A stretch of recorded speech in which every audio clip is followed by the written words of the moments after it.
What's up, everybody? It is July 13th, and Raphael and Garcia and Schwan Humes are back for another edition of the MMA Ratings podcast. How are you doing out there, sir?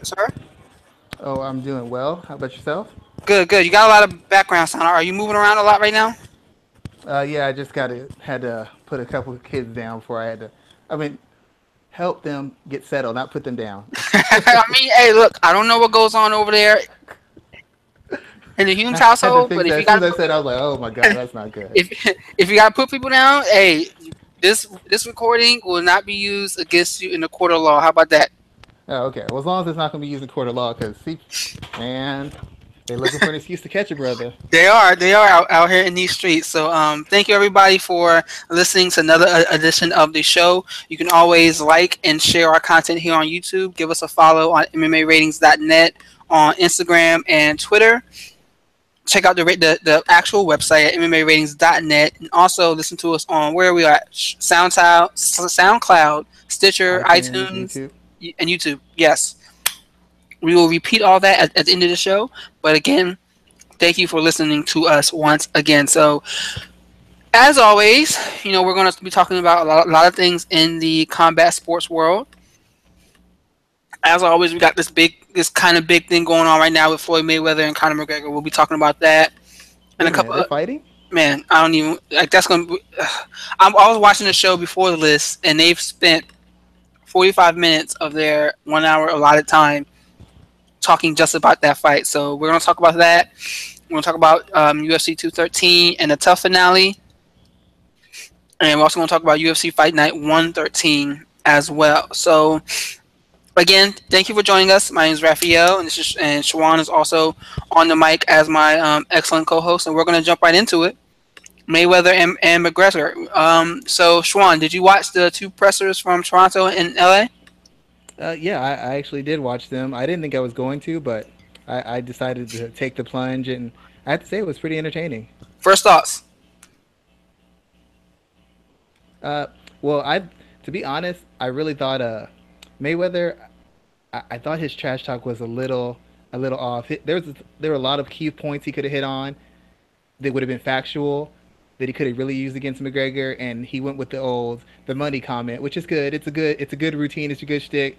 But he actually had some legitimate points he could have made that could have really put Conor McGregor in a bad spot. Like people would have been like, "Wow, like Mayweather really did his research."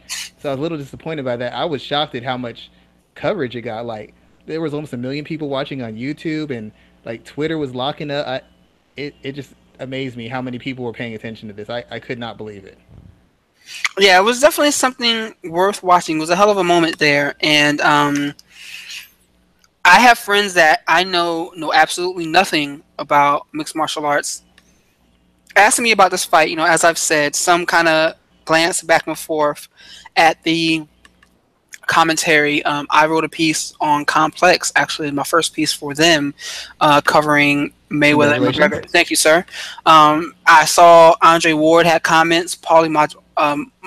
Maginelli had comments. Brendan Schaub is on Showtime working with those guys. So this has been pretty huge. First thoughts about the presser. I will agree with you. Mayweather could have been.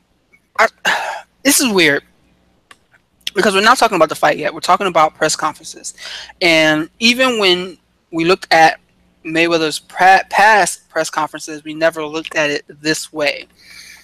It was always just a spectacle. Mayweather doing a Mayweather thing. His opponent would just be sitting there, just not even really jawing back and forth. This is totally different, and I think it's a good different in a way where it's going to make people interested in the fight. I don't think it's going to be make people long term interested in Conor McGregor in a way that they'll purchase future UFC events. But I think it does the job of making this fight more interesting and more compelling, at least for a short time. It's been all over the place this week. I'm seeing memes about it left and right all over social media, and I think that kind of is an interesting gauge on how many people are paying attention. It's funny because Dave Meltzer, when he does his pieces looking at the success of a pay-per-view event, he usually gauges it based on the number of times it's been searched on Google, which is how he kind of gauges how many people purchased the event. So if we look at Floyd Mayweather versus Conor McGregor, just that line by itself, there are over 5 million results, 5.2 million results. So let's see how that translates in the long term. But for right now, I think it's been a pretty compelling storyline back and forth.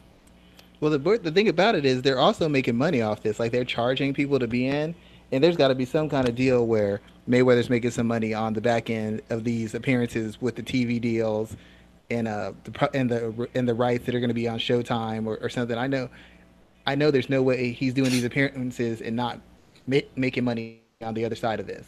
So I know everybody's making money all around. The biggest thing this is doing is it's kind of really showcasing the full range Conor McGregor has. Like it's introducing him to or I guess another kind of audience, and it's giving him like he's not facing like a revered MMA fighter. Because in MMA, Conor to a certain degree is very popular, but he's also kind of the heel. In this instance, he's like the complete hero.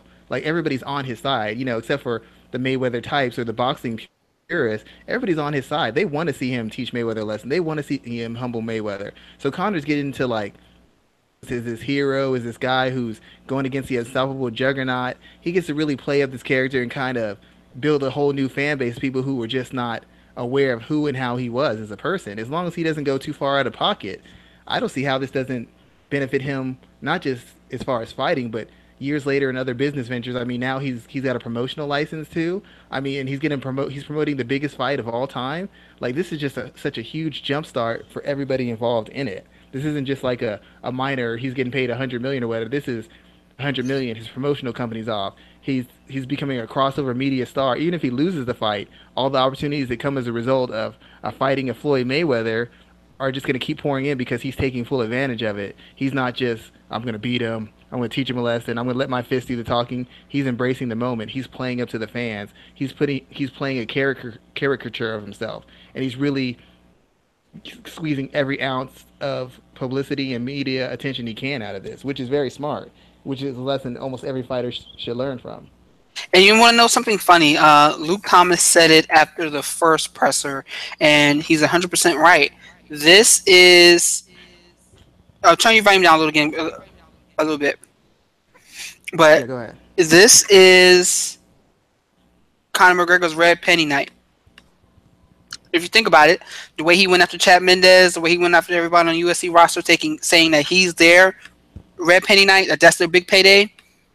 Floyd Mayweather is the same thing for Conor McGregor right now, and after this is all over, he and D. Devlin will be saying thank you to Floyd because this is going to be the biggest payday, I believe, of his career.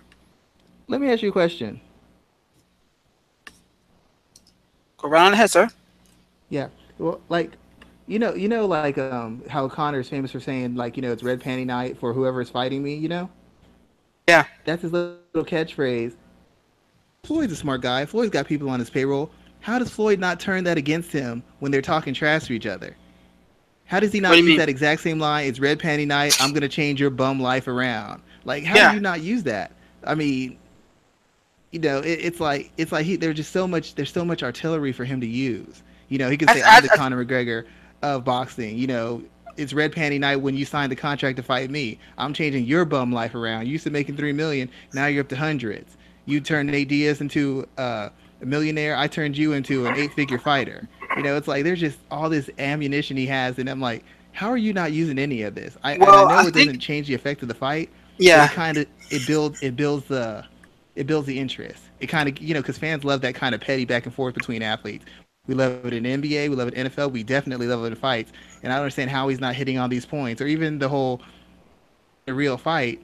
Floyd could have been like, yeah, if you grapple me. Because we know that once you take a 1-2 to the face, all of a sudden you turn into a wrestler. Just ask Nate Diaz. That's what you did to him when he started beating you up on the feet. Like, how is he not using this stuff? Like, who's writing his stuff? That's what I want to know. Why have they not hired me for that job? Well, I think it's because his camp didn't recognize the opportunity there. I think that's really it. He's kind of being fed a lot of lines when it comes to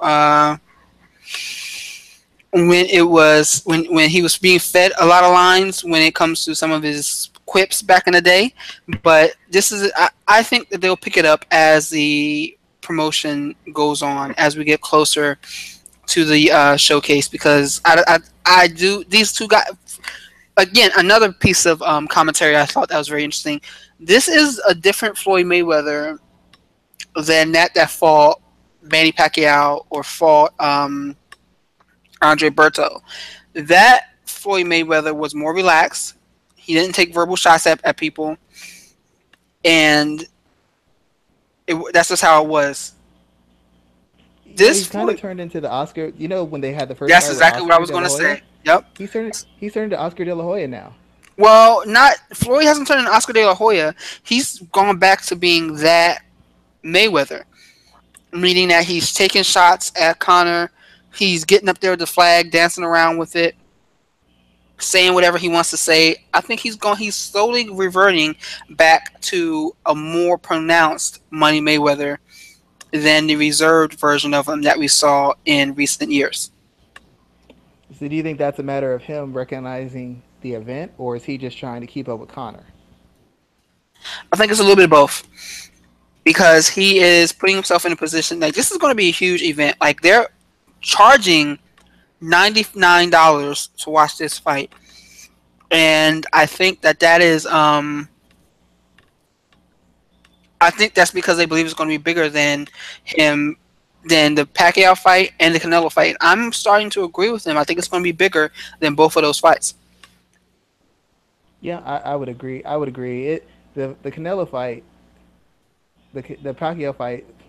If the Pacquiao fight would have happened when they was in his prime, it wouldn't have been bigger. But get the time frame it happened in, yeah, I could see this easily going over. A lot of people said it might hit 2 million. It might be three or four. It really could do that depending on how much more of a fervor they can build with the trash talk, and it's just getting so much coverage, and people aren't even tired of it. They literally anything with Mayweather McGregor hashtag May Mac is getting clicked on incessantly. You could write 10 pieces a day on it, and all 10 will do like nothing else exists in this world. Like it's beating everything else in the headlines. It is the top item. If you go to ESPN.com right now, the live stream of the presser is the top item on the show. They have one, two, three. The first three news bullets on the homepage of ESPN are Mayweather McGregor, with the live stream being the very top one. The live stream that is an hour and a half behind schedule because these two fools haven't showed up yet, but that's another conversation for another day. But that shows you just how big. Not even in 2009 when I was still working at ESPN, the organization was having a conversation about whether or not it would cover mixed martial arts as a real sport. Here it is, less than 10 years later, we have this situation here. Now, this is a boxing fight, but it's a boxing fight with the biggest MMA star in it to date.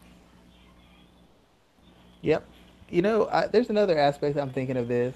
I really think that Mayweather is going to try to use this to springboard himself into promoting MMA fighters. I know people who know him and they've interacted with him, and he's mentioned trying to manage MMA fighters. It's something he's mentioned multiple times, and I really think it's something he's going to get into because there. I mean, even though he's not an MMA fighter or he doesn't have MMA background, his name has pull. There are certain spots, certain opportunities that he's going to create just by being connected to him. You see what he's done for certain fighters. He's got the exposure of most MMA fighters in the UFC, and they're making bigger paychecks and they've got bigger sponsorships than these guys who were on TV regularly on every major UFC card there is. So there's a little bit of cachet that comes with them. And also, somebody else mentioned this out to me. Actually, I was talking to one of my friends, and they mentioned this to me. They said, with this last pay per view, this could really be a turning point as far as boxing and the pay per view model goes. Like from now on, they might only have super fights as pay per views. Like from now on, it might just be a bunch of like how ESPN did Pacquiao versus Horn. They're not going to have multiple pay per views a year because people are going to be so burnt out on it after spending so much money and having this kind of event. I think it's not going to be a return on the investment unless you got a Mayweather or a Canelo or somebody of that sort. And I think that a lot of people haven't discussed how this could negatively affect the pay per view model because nobody else is going to hit this number. If they break, they're not gonna. Nobody's gonna match this. It's not gonna. It's not gonna be something. And unless the fight's super competitive, you're not gonna be able to do a rematch that's anywhere near as profitable as this one. There, I mean, a lot of people will do pay-per-views right now, and they can barely make break even. MMA and boxing. So it really everything combat sports might move further away from that until you have the super fights or the really super dex cards, triple deck cards. You know what I'm saying? Yeah, and I get where you're headed there. Um, so let's continue talking about this. Some of the probably the main talking points out of the first two presses, and I'm not watching the third one live. Um, Personally, the look on Mayweather's face is such a standard Mayweather face when it's fight time. He just looks, unamused, not unamused in a like a I'm going to be angry when I fight McGregor type of fashion, but unamused as in I'm so rich that your comments don't even affect me. You're just people talking about, well, Mayweather won the press conference and said, I'm like, that really doesn't matter because Floyd is making $200 million, 250 probably when this is over, $1 million compared to Conor's 100, in which he has to give, I think it's 30 to 50 to the UFC. So he's not even getting all his money.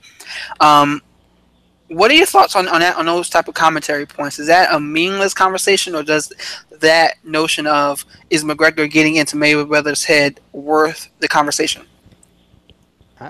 It's an it's an interesting talking point because you've never seen somebody go back out Mayweather. Just like when was fighting Eddie Alvarez, you never saw somebody kind of go at Conor with the trash talk, like really go at him, like take personal shots.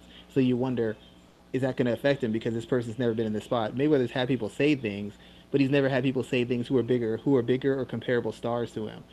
Like Robert Guerrero says something, he's not getting any reaction from the crowd because it's all pro Mayweather people. But with Conor McGregor, there's whole stadiums of people who are cheering him on and empowering him and making him seem like he's on the same level as Mayweather as far as being a star. Now I don't think he can get inside his head. Mayweather's been doing this for 21 years. He's done it at every level: Olympics, World Championship level, HBO, Showtime.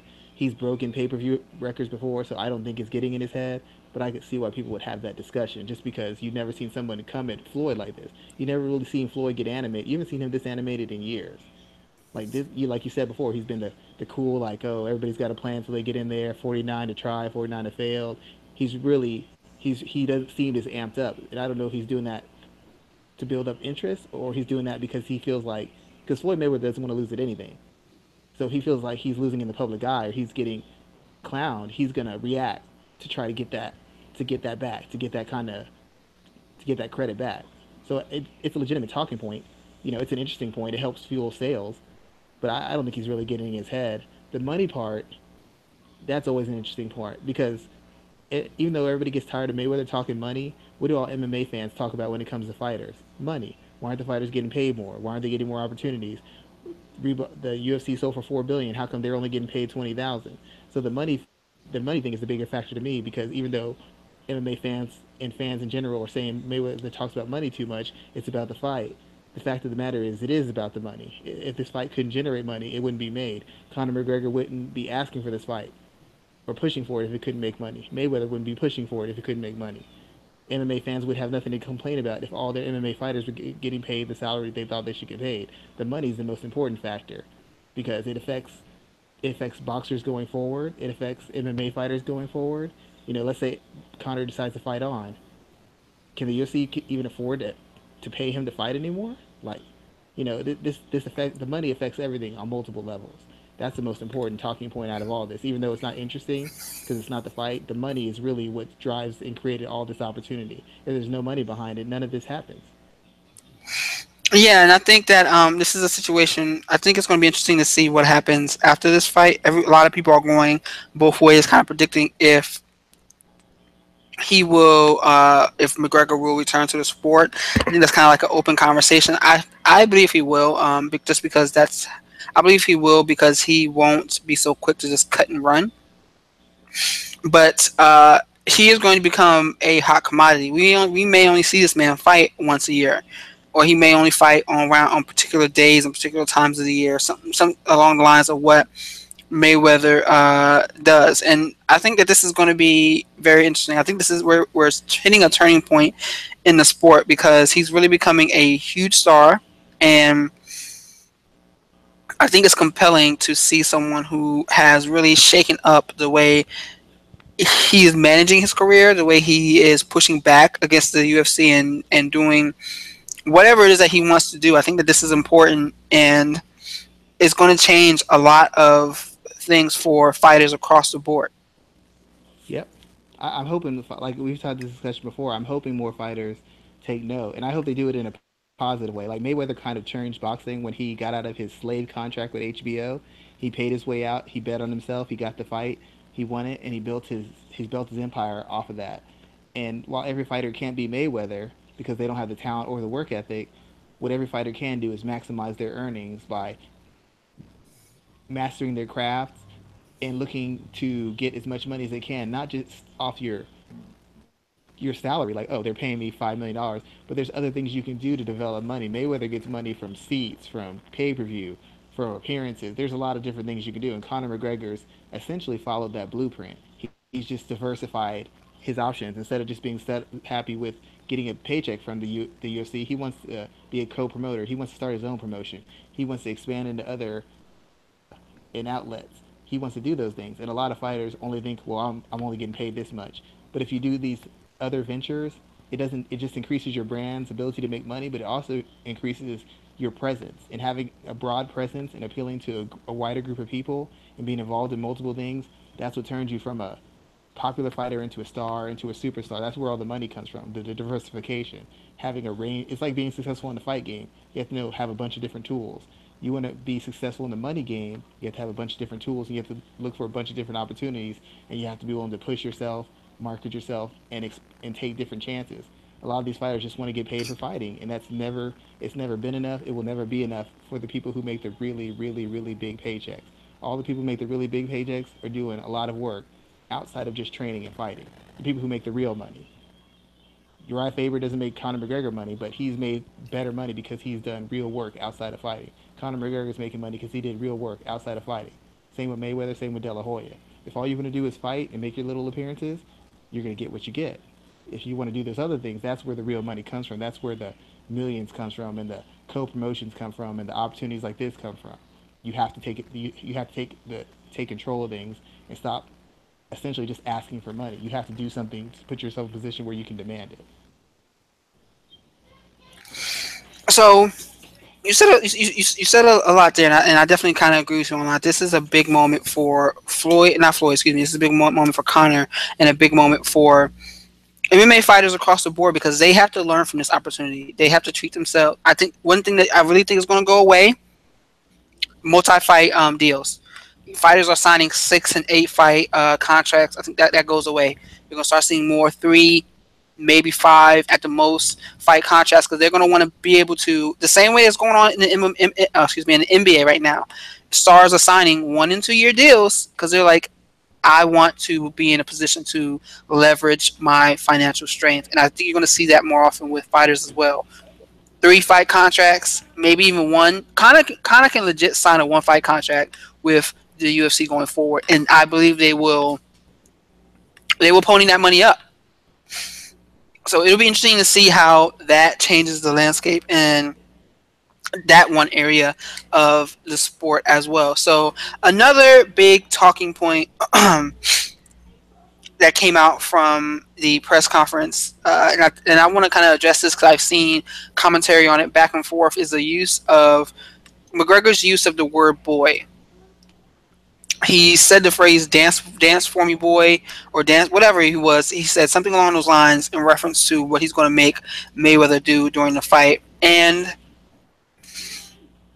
while I look at the situation, I understand why some people are saying, oh, that's a racist comment. I understand why people are falling on the other side of the conversation, like, well, it's not as bad as some people are making it say. In my opinion, not Mayweather, I'm going to say a couple things about this. First and foremost, this is par for the course for McGregor. He always tips up to the line where he says some things that are borderline offensive. He did it against Jose Aldo. He did it against Rafael dos Anjos. And it's kind of laughed at and kind of ignored because the majority of mixed martial arts base are white males. I'm just going to go ahead and say it. So the comments don't they don't raise as much of a flag as they did this time around. There now you hear people about Andre Ward commenting on Floyd's statements, Floyd Mayweather being asked about the statement. So McGregor needs to be careful here because A, he can alienate a lot of potential fans for him down the line, win, lose, or draw, and B, this isn't the same audience. This isn't the same audience that's okay with him saying such things. Do I feel like what he said was offensive? You know, I always feel, being a black man, I always feel some type of way about being called boy, especially by white people and especially by women. Like it scars me. But he needs to be careful when when he's tiptoeing up to that line because the response is not going to be the same, and you've already seen it just this week. Yeah, I would agree. It's one of the things Floyd always says. There's levels to this, and people always think it's about the boxing and the skill or the money, but he's talking about being able to tiptoe that line and really cover or explain what you're saying when you're on a bigger platform. Like some of the stuff that slides on a MMA platform isn't going to slide on the boxing platform. Some of the stuff that slides on a small boxing platform won't fly at a high one. It's the same thing as playing sports, a high level of football, high level of basketball. The bigger the event, the bigger the team, the bigger the money, the more attention and the more critiques there's going to be. And if people even feel Conor McGregor's cross that line into a racial element, he's got a lot of fans. But let's face it, MMA isn't exactly the most popular sport with minorities. It's just not. Not Hispanic people, not black people. They're still trying to mine those markets. So if MMA fans are sticking up for Conor McGregor, let's just be straight. A large majority of them are, older white or middle class white people. The large majority of people in MMA are white people. So you're gonna have a bunch of other middle class or upper class white people saying that another upper class white person isn't racist. How's that gonna go over?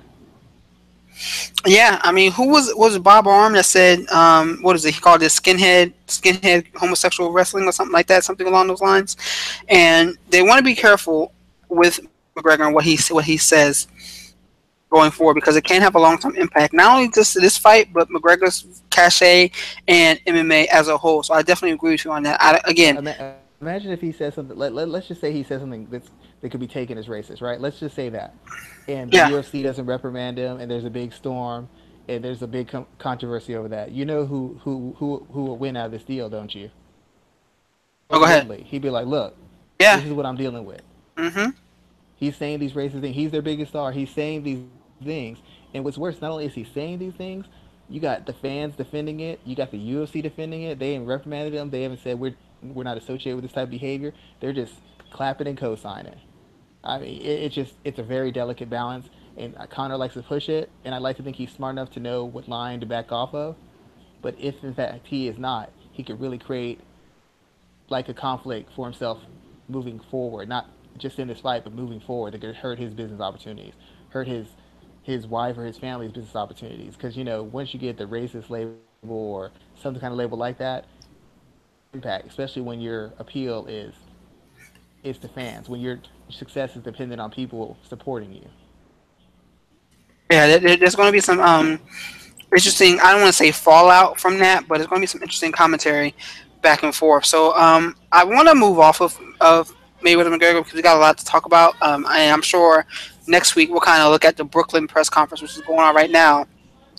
But we have other news stories to go over for this week as well, such as Gegard Mousasi going to Bellator. And me personally, I'm not surprised that Gegard has I'm not surprised that Gegard has made the jump from the UFC to Bellator. This is perhaps the biggest name that has made that jump. I mean, most of the other guys were coming off of a loss. They were coming off of a not so great situation with the UFC. Here's a man that has beat former champions, and whether my opinion and your opinion on Mousasi is vastly different. But this is a guy who, in my opinion, could have been in that fight against. I would have been much more interested to see him and Robert Whitaker fight for 5 rounds than him and Yoel. But what do you think about this signing, and who is the winner out of this deal, Bellator or Musasi? I'd say they're both. I mean, they're both. I'd say they're both even, because I mean, in Bellator's time, it strengthens two divisions, because he can still make he can middleweight, he can fight at light heavyweight. He's fought as heavy as heavyweight, and just based off his skill set, he can compete at any division and be instantly oh, in title contention at light heavyweight or middleweight. Heavyweight would be kind of a stretch, but given their level of heavyweight, he could compete there. So it's great for them because they've got a guy who can compete in three different divisions, a guy who's considered one of the top 10, top 5 middleweights, and he's on a winning streak. And he's a guy who's got an extensive history in mixed martial arts. Like he's never really had those 3 and 4 fight losing streaks. He's always been near the top, whether he's in the UFC or not. So it legitimizes whatever division he's in, and it's going to help them expand their reach. They can use him in Risen tournaments. They can have fight belts, or they can have other people do cross promotions where guys will have come over to fight him. I mean, it makes their light heavyweight division one of the best. It makes their middleweight division more legitimate. It's kind of shallow, but it kind of legitimizes it with his name. As far as Musasi, he's going to be in the title talks immediately, and no matter what they tell me at the UFC, they might have paid him more. I don't think he was going to be in the title talks. I think he was another two fights away from a title shot minimum. I don't think they wanted him to be in a title. I don't think they think he's a draw. I don't think he was worth the investment. And they might pay him a little bit more, but he'd be no closer to a title shot. But he'd have to fight every tough guy to get in a position to have a title shot. So it's a win-win for both guys. Yeah, I don't think he was in position for a title shot as well. I think that they wanted to keep him out of that picture because they knew his contract situation was coming up, and I did feel like they knew he was going to be a difficult one to negotiate with. Reading a lot of stories about how they were close to a deal before the Fighter Summit, and that's when things just fell apart. So I'm not too surprised that this happened. I thought it was going to happen sooner. Then I saw some stories about Musasi being close to a deal, so I was like, hey, maybe they got things to work out.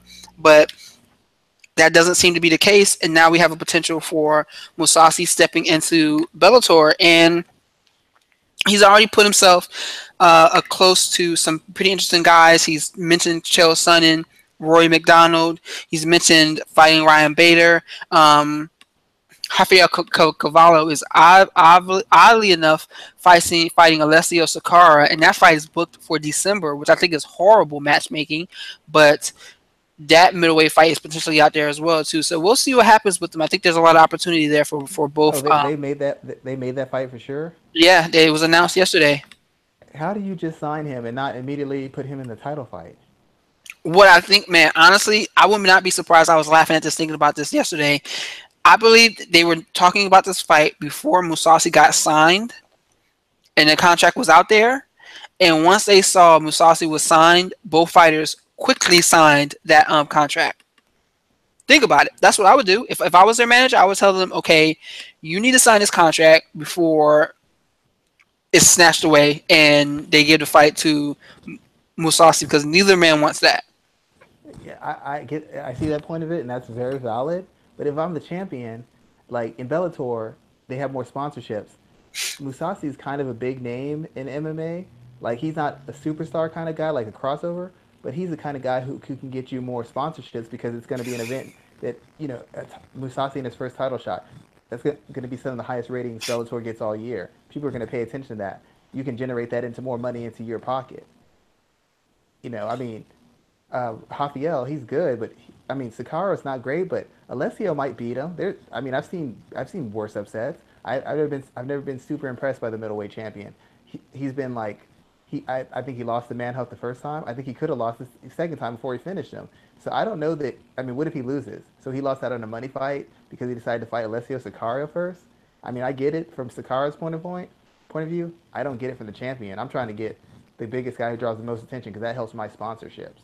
The bigger the fight, the more the sponsors kick in for you. Yeah, there's a lot to kind of wrap your head around there, because for Carvalho, this is a better situation. Should have been a better situation. He should have jumped at the opportunity, but he didn't. So, I'm not pleased with that matchmaking, but hopefully we'll see Musasi in the title picture soon. He's openly talking about challenging for both belts, which I also think is a compelling story as well, seeing him fight Ryan Bader and Carvalho. But the only thing is, This hasn't worked out so far for Josh Thompson. Didn't work out for Benson Henderson. So let's see him get in there. It didn't work out for Lorenz Larkin. Let's see him get in there and get a win and make some things happen. Hell, I would love to see Larkin and Musasi fight. But there's a lot of different opportunities there too as well. Yeah, well, I mean, the one thing, the difference is, I mean, like the welterweight isn't super tight, but Lima, I've always thought Lima and Korshkov were UFC level welterweights in the first place. But the middleweight division, Vincent Henderson went to lightweight. Lightweight's their strongest division in Bellator, but middleweight, I mean, the middleweight that's wide open. I mean, he should be able to walk. If he's losing to one of the guys in middleweight, then the UFC got rid of him just in time. No offense to those guys, but there's no way. I saw how Vincent could lose. He fought a weight up for title. He fought Chandler. Chandler's a UFC level guy, but losing to the middleweights, nah, that can't happen. Stassi, if he's who he says he is, he shouldn't lose to those guys, in my opinion. Yeah, I'm definitely with you on that there. Let's move on to the next topic. We got Michael Page. As we sit here and talk about McGregor and Mayweather boxing, we got Michael Page doing the same thing. He signed a deal with David Hayes Promotion to get in the ring and box. As his fight with Paul Daly was announced for early 2018. So, is this a good idea for Michael Page? What do you think he's going to do? They offered him an opportunity in kickboxing, but he turned that down. So, do you think he's going to find some success here? I'm guessing they're going to have him fighting some very suspect competition. Because in boxing, you can find guys who are like stiffs or taking money to take dives. I mean, everybody knows that happens. You have a guy you're trying to build or trying to get interest in, so you put him in with guys who he should be able to beat based off athletic talent. And even if he can't beat those guys know they're not there to win. So even if by some chance they're winning, they know that at the end of this they have to do just enough to make it look good, but they need to lose this fight. So you can manipulate it a little bit more with boxing. I'm assuming I don't know enough about kickboxing to know if you can. I don't know what they get out of this though. Like, what does it do for them? It's not going to make him some kind of huge kind of star because he's not going to be fighting anybody of any note. So I'm kind of curious why they're doing it. Like, what's the purpose of doing it? Unless they're trying to transition this into some kind of opportunity where they can hold one of their shows in another country or in a big stadium or coliseum. That's the only thing I can think of. Otherwise, I don't get it at all. Yeah, I think it's just a ploy.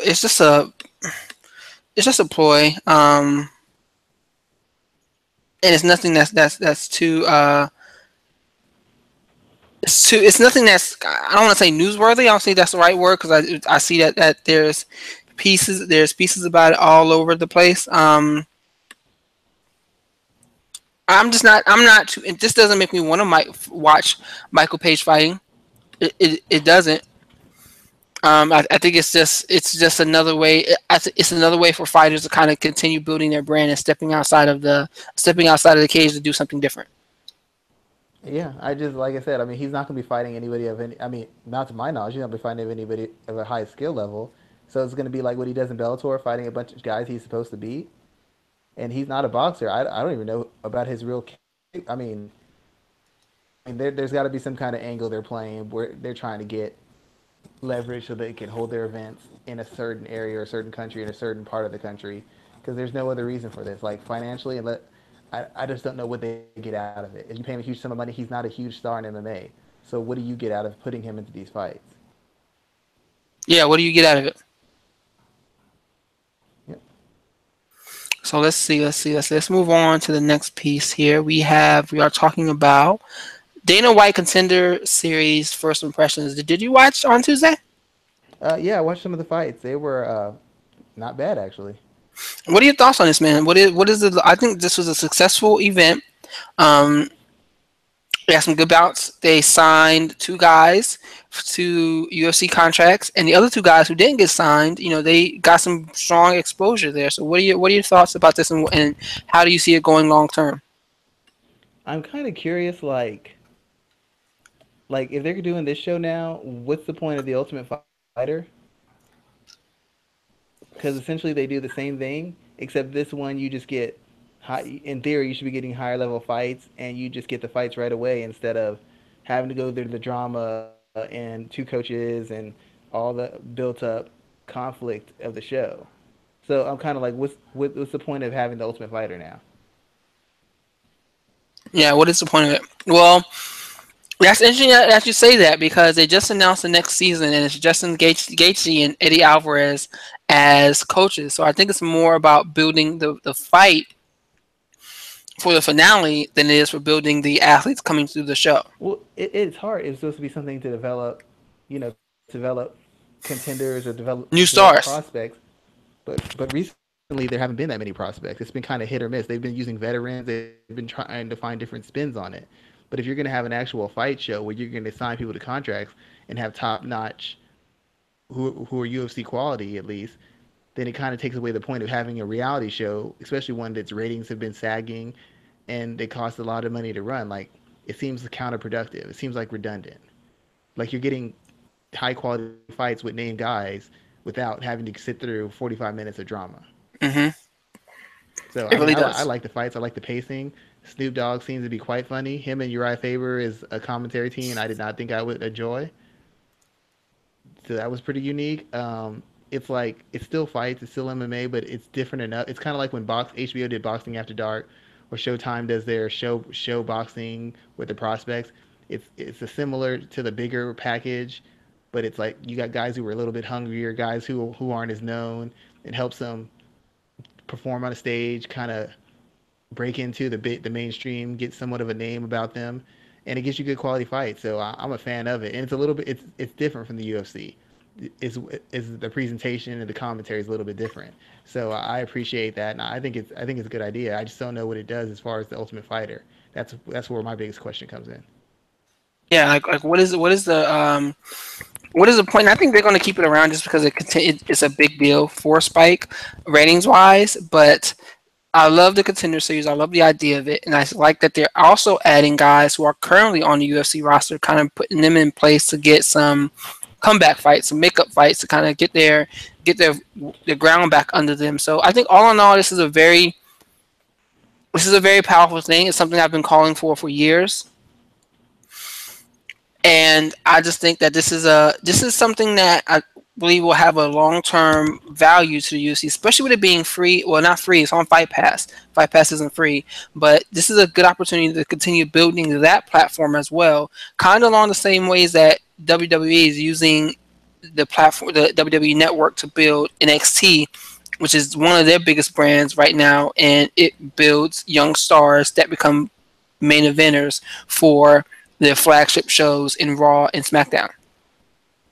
Yeah, I think it's a good idea. I think it also helps because they're going to be getting people who fight in other organizations, and as those fighters get more acclaim or have more success, it helps the lower organizations because people are going to be like, if I can get some kind of notice instead of having to go through a show or have to win all the go through all these different avenues to get to the UFC. All I got to do is keep doing my job. I don't have to focus on being a character, and I'll get an opportunity to fight on cards like this and hopefully get signed. Even if I don't get signed, like you said before, you make a name for yourself. You put on a good performance, you show some heart, you show some skills, you're on the UFC's radar, which is all you can ever ask for outside of getting a contract is to be on their radar because that helps you moving forward because now when you go back to your organization, guys are going to fight you because obviously the UFC's got their eye on you. So if I beat you, maybe I get my opportunity. Maybe it makes you some more money at those smaller organizations because now you've been on Fight Pass and more people know you, or more people, or people thought you should have got signed. So it helps on a multitude of levels. It really does, and I'm going to be interested in seeing what they do for matchmaking continuously down the line. Do we see Sage Northcutt on future contender series? Do we see Mickey Gall out there? Do we see Paige Van Zant? Do we see guys and women that they have hopes for long term booked on the contender series as an opportunity to help them rebuild themselves and continue fighting towards prominence? I have two names for you, people who I think should be on the show. I Who's don't know if that? they will be, but I think they should be. Who's that? Jessica I, Lauren Murphy. I would watch it. I would hate Because that those women fight have quite on. a few losses, even though they've been competitive. They're still losses. You could put them in. I mean, I'm a Betch Correia fan, but even she would draw a rating, Yeah, and Paul she's a girl Felder. who There, huh? I said Paul Felder. Yeah, man. There's many people out there. Yeah, I mean, Felder might not because he's kind of on a win streak, but people who've been kind of win lose, or on a losing streak, this is the opportunity they need to kind of reignite themselves. And if you can't win on this kind of format, then you have to, UFC is going to end up cutting you anyway, so you might as well take the shot and see what you can do. But that's three female fighters I definitely think you might see on in the near future. Yeah, definitely. I can agree with you on that there. I'm looking forward to the next edition. I think this is a good move for the UFC. So let's go ahead and jump into some coverage from. We had a lot of action for International Fight Week this past weekend. We got UFC 213 and the Tough finale. So I want to start with Tough first because that occurred on Friday. And Justin Gaethje versus Michael Johnson. Man, when this fight started, when the two guys were walking to the cage and I was at Fight Metric, I said this fight is not going to last longer than 12 minutes. And there was no way in hell this fight was going to go to the third round. I didn't care what anyone was going to tell me. One of these two guys were getting carried out of there within 3 rounds, and that's exactly what occurred. Was this fight everything that you expected it to be? It really was. I caught a lot of flack on the build up to it all over Twitter and just and comments I was making because a lot of people were telling me from the minute this fight was announced, I said Justin Gaethje is going to win this fight, and people kept saying, "Well, why do you say that? You're disrespecting Michael Johnson's skills, and Gaethje has a problem with good boxers." And I'm like, "Well, he's fighting Michael Johnson, so I don't understand why you're concerned for Justin Gaethje because Michael Johnson's not a good boxer. He's an attribute-based fighter. He's actually what impresses me most about Johnson is his toughness, his physical toughness. Because guys with his athleticism usually fold up when you kind of put some heat on them. And Johnson, he took some hellacious shots. He was taking a beating, and you could tell he was breaking, but he was still trying to fight. He wasn't necessarily trying to win, but he was still trying to fight back. But as far as the skill set, I didn't see how Johnson was going to win. His only chance was that he's going to be so athletic and so dynamic and so explosive that when he hit Gaethje, he was going to blow through him because he was so much faster and so much more explosive. Once it was clear that wasn't going to happen, there was really no chance for him to win the fight. He's not that kind of guy. He's not that disciplined in his defense, his offense, or his counters. He's just not. He's a really athletic guy with decent striking skills. They just look better than that because he's such a better athlete. Most guys can't take his power. Most guys can't catch up to his speed. But he's got lots of errors in his footwork and his technique. So it just came down to who was the tougher person. And Gaethje, we've had Trevor Whitman on the show, and we discussed this with Trevor Whitman.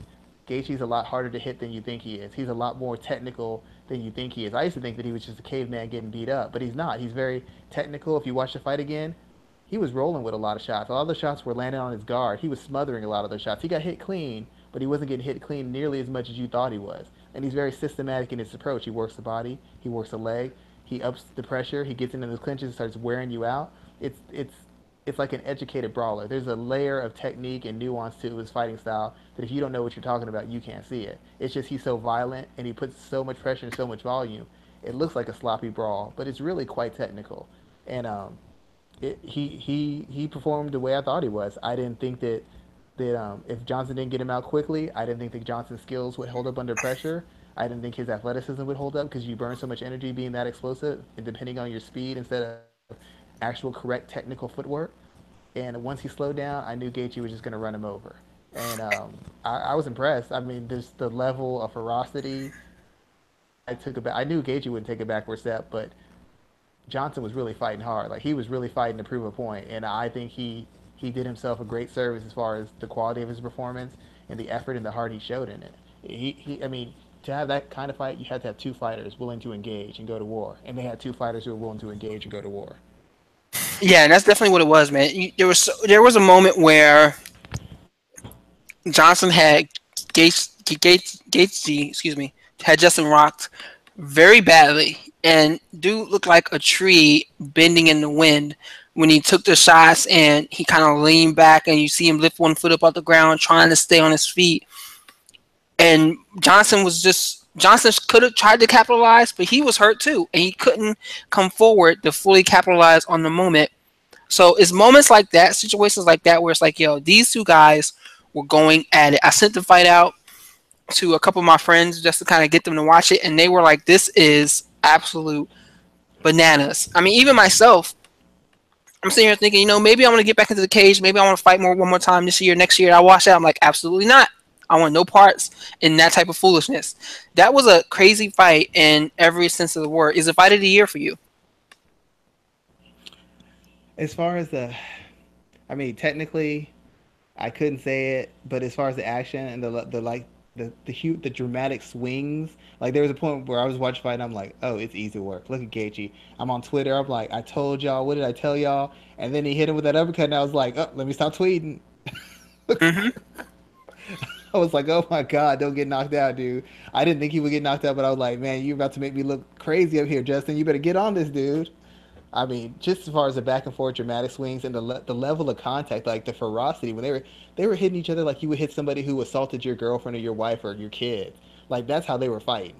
It wasn't like just I'm gonna stick and move. They were throwing to like they were trying to kill each other. So it's that kind of ferocity that makes it the fight of the year for me because it's like they were really getting after each other, even through the technique and the strategy. It's like they were really trying. Like it's almost like they had really done something to one another in their personal lives and they were trying to make the other person pay for it.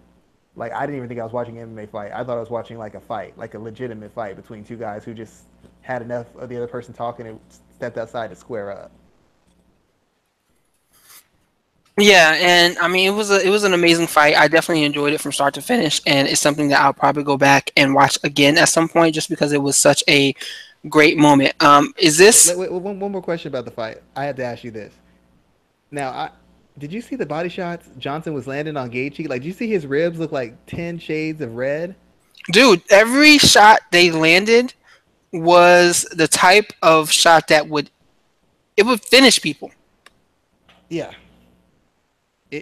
I was like wincing when I'm seeing him when I saw Johnson eating those leg kicks and I saw Gaethje running in full speed getting countered to the body like that. I'm like, oh my god, like I I was like it's hurting me and I'm not even in the cage. In fact, I watched that fight. You know, like when you watch a good fight or you have a good workout, you kind of get pumped up. You want to go do something. Yeah, So I watch a fight. I'm all pumped up. I'm like, yeah, you know what? Sunday, I'm going spar. I'm getting my gear, going to war. After the first couple rounds, I'm like, nah, dude. Let's right now get I'm back to good. this technical stuff. I'm good. It got me all pumped up. I'm like, yeah, I'm gonna go out there. I'm gonna be walking through these fools. And then you get hit one Third time. round, It's halfway like, through the third oh, round, I was like, you I'm know too what? I old need for to get this. back to the stick and move. It's like I'm too old for this. Let me go have a seat Yeah, and watch from the sidelines. But yeah, it was a crazy event. I'm definitely excited with what I saw there. Let me ask you this question: how long can Justin keep this up? I'm interested in seeing how long he can continue to fight this way. He can't get in there. He can't fight a maybe fight a Paul Felder like this. Maybe he can even overwhelm an Edson Barbosa, which I would love to see. He can fight an Eddie Alvarez like this as well. But how much longer can he get in there and go to war with people, leaning on the idea that his pressure is going to break them every time?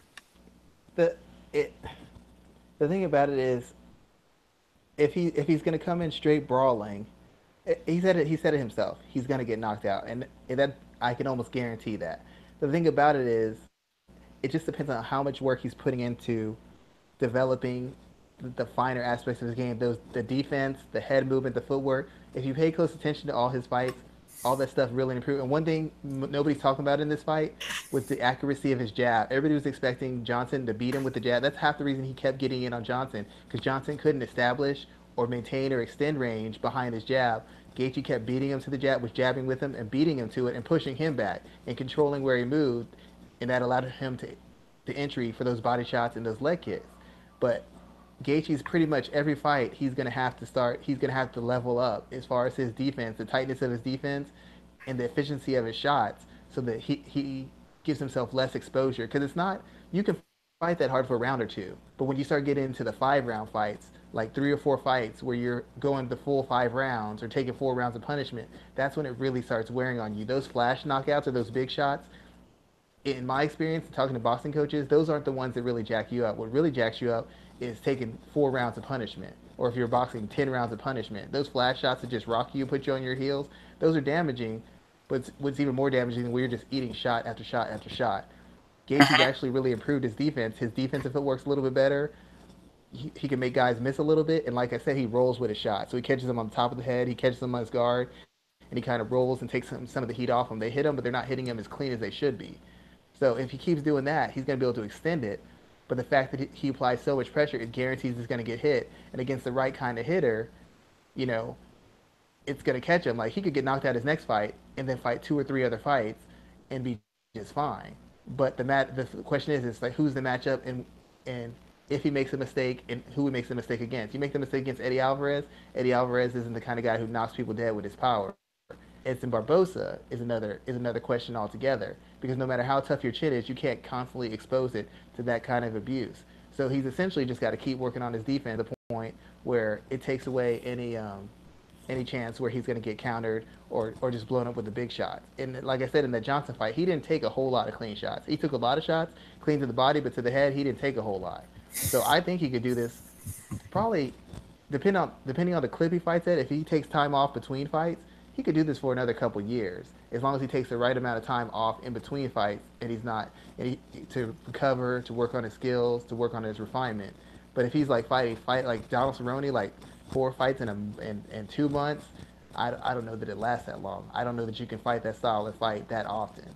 So it just demands on the pacing and how much dedication he's putting into actually becoming a more technical fighter. If he's doing those things, he's got a couple years where he can keep doing this, even at this level against most guys. But if he's gonna ever get into where he buys into that he's just so tough and he can walk through anything, he won't make it within the next year or so. He's gonna walk into something. It's him being dedicated to the finer aspects of fighting that's going to keep him moving forward. Right now, his chin saving him, but he needs to keep it to where his skills are saving him, and his chin is the last line of defense. It definitely is. And And Trevor Whitman said hello to you. Got in contact with him. He told him congratulations for the fight. He thanked us for letting him be on the show again, and he was just glad we were thinking of him. I told him that me and you were very happy that he won that Justin performed the way he is, and that we thought he was a very good coach. I just spoke on your behalf because I'm sure you feel that way too. of So course, of course, of just course. letting you know that he was thankful that we had him on the show, and he appreciated the warm thoughts said towards him. Good stuff. And we got it. We can get him back on at some point too in the future just to talk game. Yep, Um, he was a great interview. Great interview.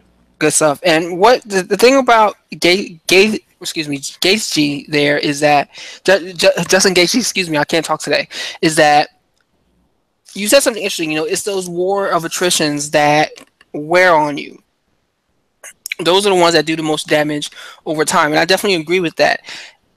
That's the type of fighter Eddie Alvarez is. He goes in there, and you have to go through a war of attrition. I mean, I think of his fights with Michael Chandler.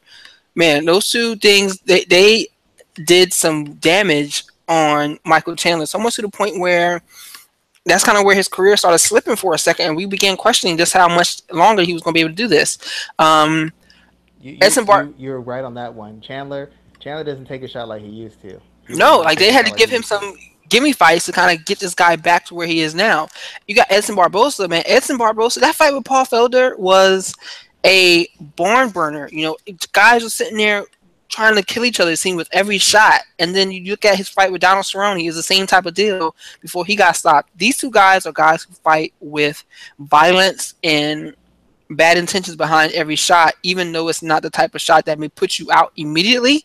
It's the type of shot that knocks years off of your professional career, and in my opinion, knocks years off of your life. So I am looking forward to seeing Justin fight again, but I am concerned with how long he can do this for the long term. Well, like I said, I do understand that because of the nature of his style, and he does get hit. But it's like I said, you watch the tape, and as he's gone on years and years and years, there's a certain science to it. And Trevor Whitman's actually installing.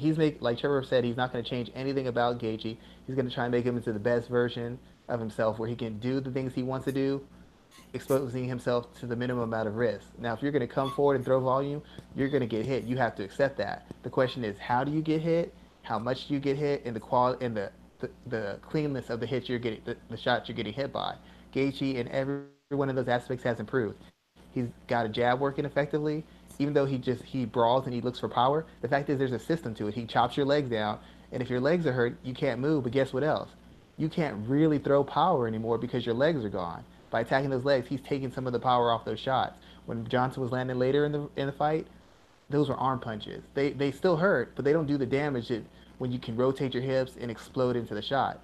That wasn't happening anymore. You attack the body, guess what else happens? They can't throw as much volume. So even if they're hitting you with before they were throwing 100 shots around, now they're only throwing 50. and those 50 shots are arm shots, so they're not doing the damage. And on top of that, the last thing he does is now he's rolling with the shots, or he's smothering them. He's getting close, so he smothers them, or he rolls with them. So you're not taking the full power. So now you're taking full power away because they don't have the legs. You're taking some of the snap in the volume away because you're attacking the body, and now you're rolling with the shots or you're smothering them. So whatever power they have left, you cut down from 100% to maybe 25, 35. And that's still not good to be getting hit with a lot of shots, but it's a lot better to be getting hit with 35% of shots than to be getting hit with those 100, 70, 80% shots. And that's what he does. He slowly breaks you down and he attacks you in a manner that it's going to lessen the impact of your shots and lessen the amount of shots you throw. And he makes you hesitant to throw shots because he's punching with you. Boxing people know what I'm talking about. He doesn't wait till you're done. He doesn't just attack. He punches with you. So if a guy, every time you swing, I'm swinging with you and I'm hitting you, you don't want to swing anymore. You start swinging less. You start trying to cover up more. And that's what happened to Johnson.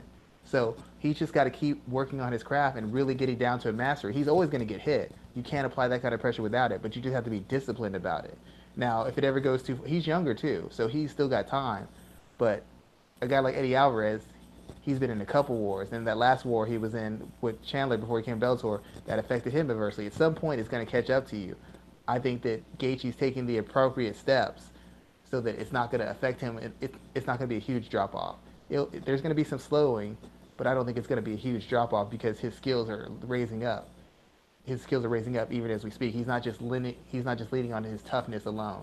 If you watch it really closely, you see some craft in there. It just, you have to look closely. You have to know what you're looking for. You know it. I know it. Some people just think he's getting beat up, but he's really not. It's his skin. It's how he fights. It looks that way. But if you look really closely, he's not getting beat up nearly as badly as you think he is.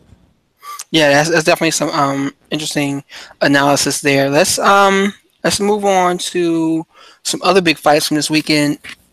I'm gonna talk about Whitaker and Romero first, just because that fight did happen, where we have Robert Bobby Knuckles Whitaker. I don't care if he wants to be called that or not. That's what I'm calling him.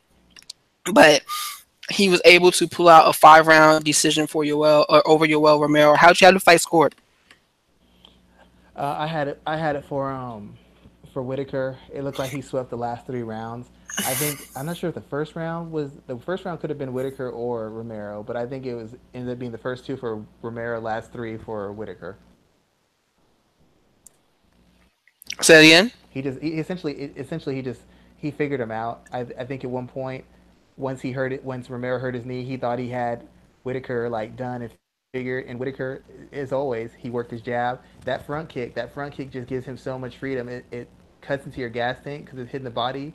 It pushes you back, so it extends range and it keeps you from coming in with offense. And Romero likes to land those big leaping hooks, those big leaping knees. He likes to just charge in and explode and take you down or get clinches and beat you up. And when you got the jab and you got that front kick working, it basically allows you 2 lines of defense that throws off the person's rhythm. It keeps them from closing distance, and it slowly chips away from them. And you can work all your offense off the front kick the same way you do as a jab, or you can work it off the jab the same way you do as a front kick. Once you establish either one of those, you're controlling distance and the pace of the fight. And once you control distance and pace of the fight's yours. I think initially he had a hard time adjusting to Romero's athleticism and how good he is on the counter. But once he established that distance and he found his rhythm, Romero didn't have enough tricks for him. Romero's whole game is figuring you out, timing you, and exploding. And it's really hard to explode when somebody's constantly kicking you in the chest and the gut, pushing you back, or constantly jabbing or feigning jabs, hitting you in the face and the chest, and pushing you back. Yeah, it was definitely an interesting fight. I'm not surprised that Romero kind of faded. He did something very smart though. I think he kind of took out of Tyron Woodley's playbook where he took some rounds off. Clearly he did. And with MMA still being only a 5-round fight, it's crazy. But he definitely took some rounds off, and that came back to haunt him. He, almost did enough to win. And it's always that 3rd round, which is crazy. It's always that 3rd round that is crazy hard to kind of decipher. But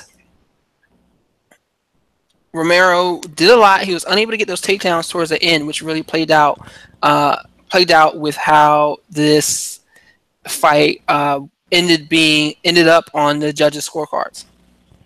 Yeah, I felt he was taking rounds off, and Robbie Lawler's made a career out of taking rounds off and then exploding. The thing about it is when you take those rounds off, when that fifth round or fourth round comes, you have to completely dominate. It can't be a matter of I'm going to try to outpoint somebody.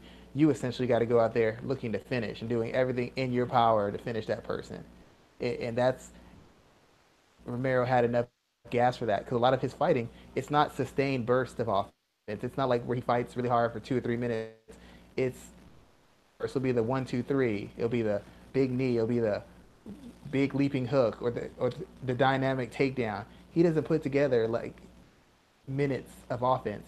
In every fight he's been in, he takes rounds off. He takes rounds off, whole rounds off. He takes minutes through rounds off where he's letting the guy attack him and he's just backing up. He's just circling away. He's just drawing a guy in and then he explodes. You don't see Romero put together 5 punch combinations or 5 knee combinations or front kicks and huge right hand. He doesn't do that. He doesn't have that. He doesn't have that kind of pacing. He doesn't have that kind of energy. He doesn't have that kind of style. It's all move, figure out your timing, frustrate you a little bit, get you over excited, and then hit you with a huge counter. Every time he's been in fights with extended exchanges, he starts getting hit more. He starts getting outworked. He starts getting pushed back. So to me, he couldn't afford to take rounds off because he's not the kind of fighter who can have sustained offense. And that's what it takes. You have to be when Robbie Lawler would take rounds off. In that fifth round, he'd have like 2 or 3 minutes where he is just dominating, knocking guys down, beating them up, throwing 5, 6, 7, 8, 9 punch combinations. Romero's not that type of fighter. He's never going to win a volume fight, and he didn't win it this time. He tried a slow pace fight where he could kind of pick his spots to explode. But once Whitaker started using that front kick and that jab, he wouldn't allow him the range to get the takedowns he wanted, to set the takedowns up the way he wanted, or to land the shots he wanted. And so he was never going to take over the fight. Once the fight turned, he had no way of turning the fight because he didn't have enough volume and he didn't have enough striking craft, in my opinion, to create the opportunities necessary to explode. And even if, when he did, if he landed one big shot, he couldn't put 2 and 3 together. He couldn't put 4, 5, and 6 together. And that's the kind of work it was going to take to get somebody like Whitaker. And to be fair, I've said this on Twitter. I don't know if I said it on the show. That's why I thought Bisping had a chance against him because Romero tends to slow. And if there's one thing Bisping does, it's ramp up the volume. So if you can't maintain a pace or increase it in round 5, you're in trouble against Bisping. You're in trouble against Whitaker, and that's what happened. Whitaker just outworked him.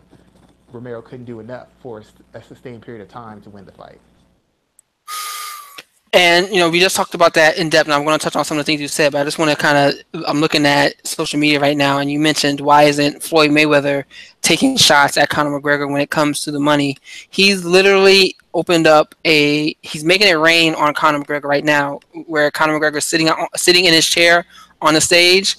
Floyd pulled out a couple $1,000s and is throwing it over Conor and his people. So it's hilarious, but that's neither here nor there. Wow. Classy. Who do you have next for Whitaker? Does he wait for Musasi to come back? Whitaker, my whole thing is his knee okay? Like, has anybody gotten any clearance on his knee? Because from what I was thinking, I was concerned that he was going to be on the shelf because his knee had gotten damaged. Because he was Well, it really looks like having a hard it time looks with like it. he's maybe out to early 2018. Yeah, if that's the case, then I mean, you're just gonna he's gonna probably get Bisping next because Bisping's recovering from a knee injury, unless it's something worse and he re-injures it, and then Bisping being the marketing genius he is, Bisping created beef with Robert Whitaker, and he also by tearing up the Cuban flag, he created a storyline to fight Yoel Romero if he has to, if for some reason Whitaker can't compete. So Bisping's he's gonna defend his title. It's most likely gonna be against Whitaker if everything's good. But if not, now you have this interesting thing of him talking trash to Romero, tearing up the Cuban flag. So that sets up a fight that would make more money than it would have prior to this fight. But I think Whitaker is going to end up fighting Bisping. That's the only logical fight next to. What else other fight is there out there? I don't think the GSP fight's on the table anymore. So the only other fight for him is for them to fight and unify the titles. So how do you see a fight with him and Bisping going? I really think Romero would have been the safer fight for Bisping. I think that was a winnable fight for him. Against Whitaker, I just don't see how he wins it. Whitaker can do everything that Bisping does. Bisping's big thing is volume, having good active, busy footwork, and being sharp with the hands and sharp with combinations. At this stage, Whitaker's more explosive. His jab is much better than anything Bisping's got right now. And while they have comparable volume, the fact of the matter is Bisping's had a lot of mileage on him. He's not nearly as durable as he used to be. And Whitaker's not just durable, but he's got really good defense. So Bisping, he's not going to be walking into all the volume like the Bisping's used to. He's not going to slow a step because he likes to work at a very high pace. And on top of that, he's a bigger hitter than Bisping. I mean, he essentially has him outclassed in every area that Bisping's strong in, and he's better than in Bisping in the areas Bisping's weak in. I'd have to say it's going to be Whitaker. Whitaker should knock him out inside of 2 rounds. I mean, if Bisping somehow beat Whitaker, I'd have to take back everything I've ever said about Michael Bisping of any negative nature because that would be the best win of his entire career by far. Yeah, I would definitely agree with you on that. There, what do you think about Whitaker as a champion? Is he someone that immediately interests you?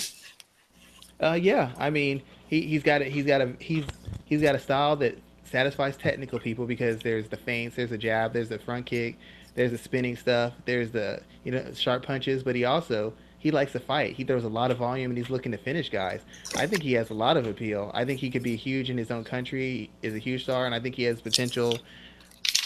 I think he has the potential to be a star in the UFC. Then the question is, do they have enough guys who can provide competitive fights because he's not the kind of trash talking guy. He doesn't sell that angle. So the only way you're going to get him big is by having him in compelling fights. And luckily for him, the last 2 or 3 fights he's been in have been very exciting, dominant performances and good action fights. So I think he has the potential to become somewhat of a household name over here, and I think he has the potential to be a long-standing champion. He's really improved in every single fight he's been in since he's moved up in weight class. He's gotten sharper, he's got more discipline, his wrestling's gotten better, and he's just gotten more comfortable. And he's essentially beaten the best the middleweight division has to win. He's kind of like in a Max Holloway situation where he's beaten almost all the guys who he would have to defend the title against already. So now it's just going rematches. I mean, he's beaten Brunson, he beat Jacare, he beat Romero. So who else is there? Bisping and then Rockhold. Yeah, What other top middleweight is there? Bisping, Rockhold. Who else Maybe is coming up? Gastelum. Gastelum beats Weidman. Yeah, I can't really think Wasn't of maybe? I anyone. mean, but there's not a whole lot of names of guys he hasn't already beaten on his way up to the title. So I mean, he to me he looks like he could be a long-standing champion if he keeps doing the right things. I don't know if he could be a superstar because he doesn't sell things like that. But as far as if you can put him in good fights, he's the kind of guy who's going to put guys away and put on very exciting, high-impact performances, and that's what fans like to see. That's exactly what they like to see, and I think he has the potential of being a big star. Over the weekend, someone also hurt their, I guess, cachet as a star, and that one individual is Amanda Nunes. So she unfortunately was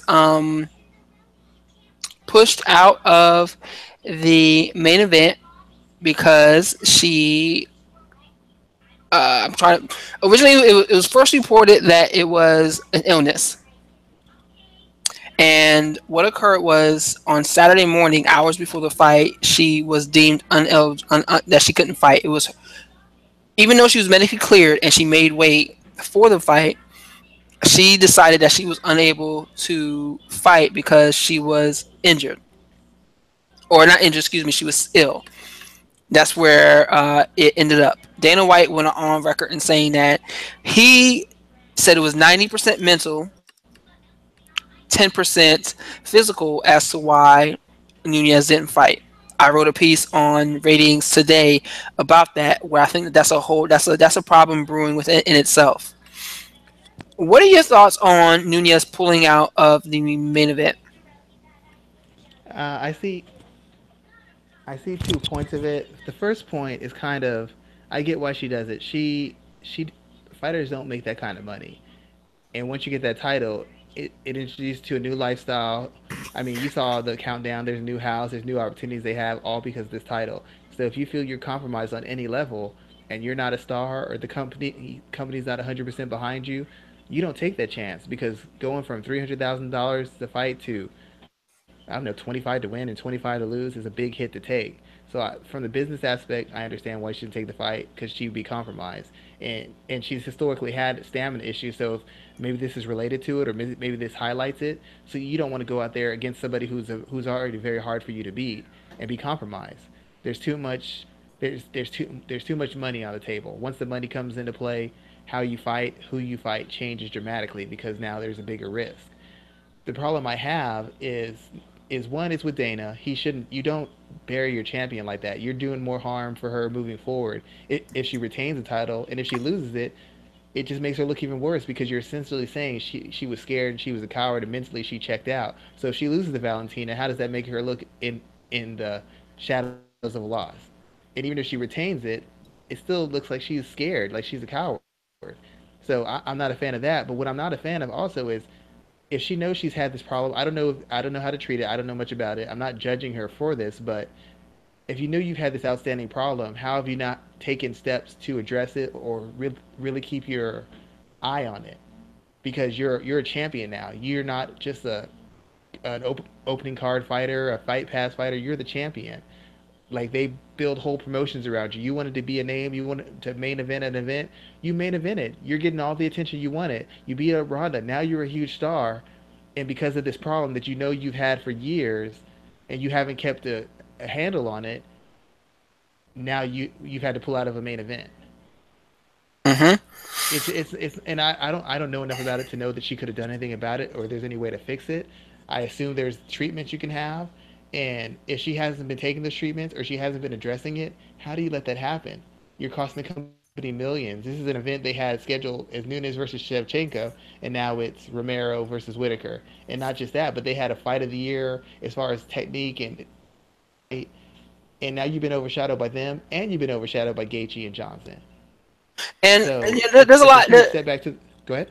No, I'm saying that there's a lot that you said there, because she also mentioned, in her statement, she said that she has fought with this condition in the past, but at this time it was so bad that she couldn't take the steps to actually get into the cage. And in some regards, I agree with you. Yes, she should be concerned about what the outcome is for the organization, but Ariel Hawani was talking about this week, where he was like, she has to be concerned about herself, because right as champion, she has the opportunity to make triple six figures every time she fights.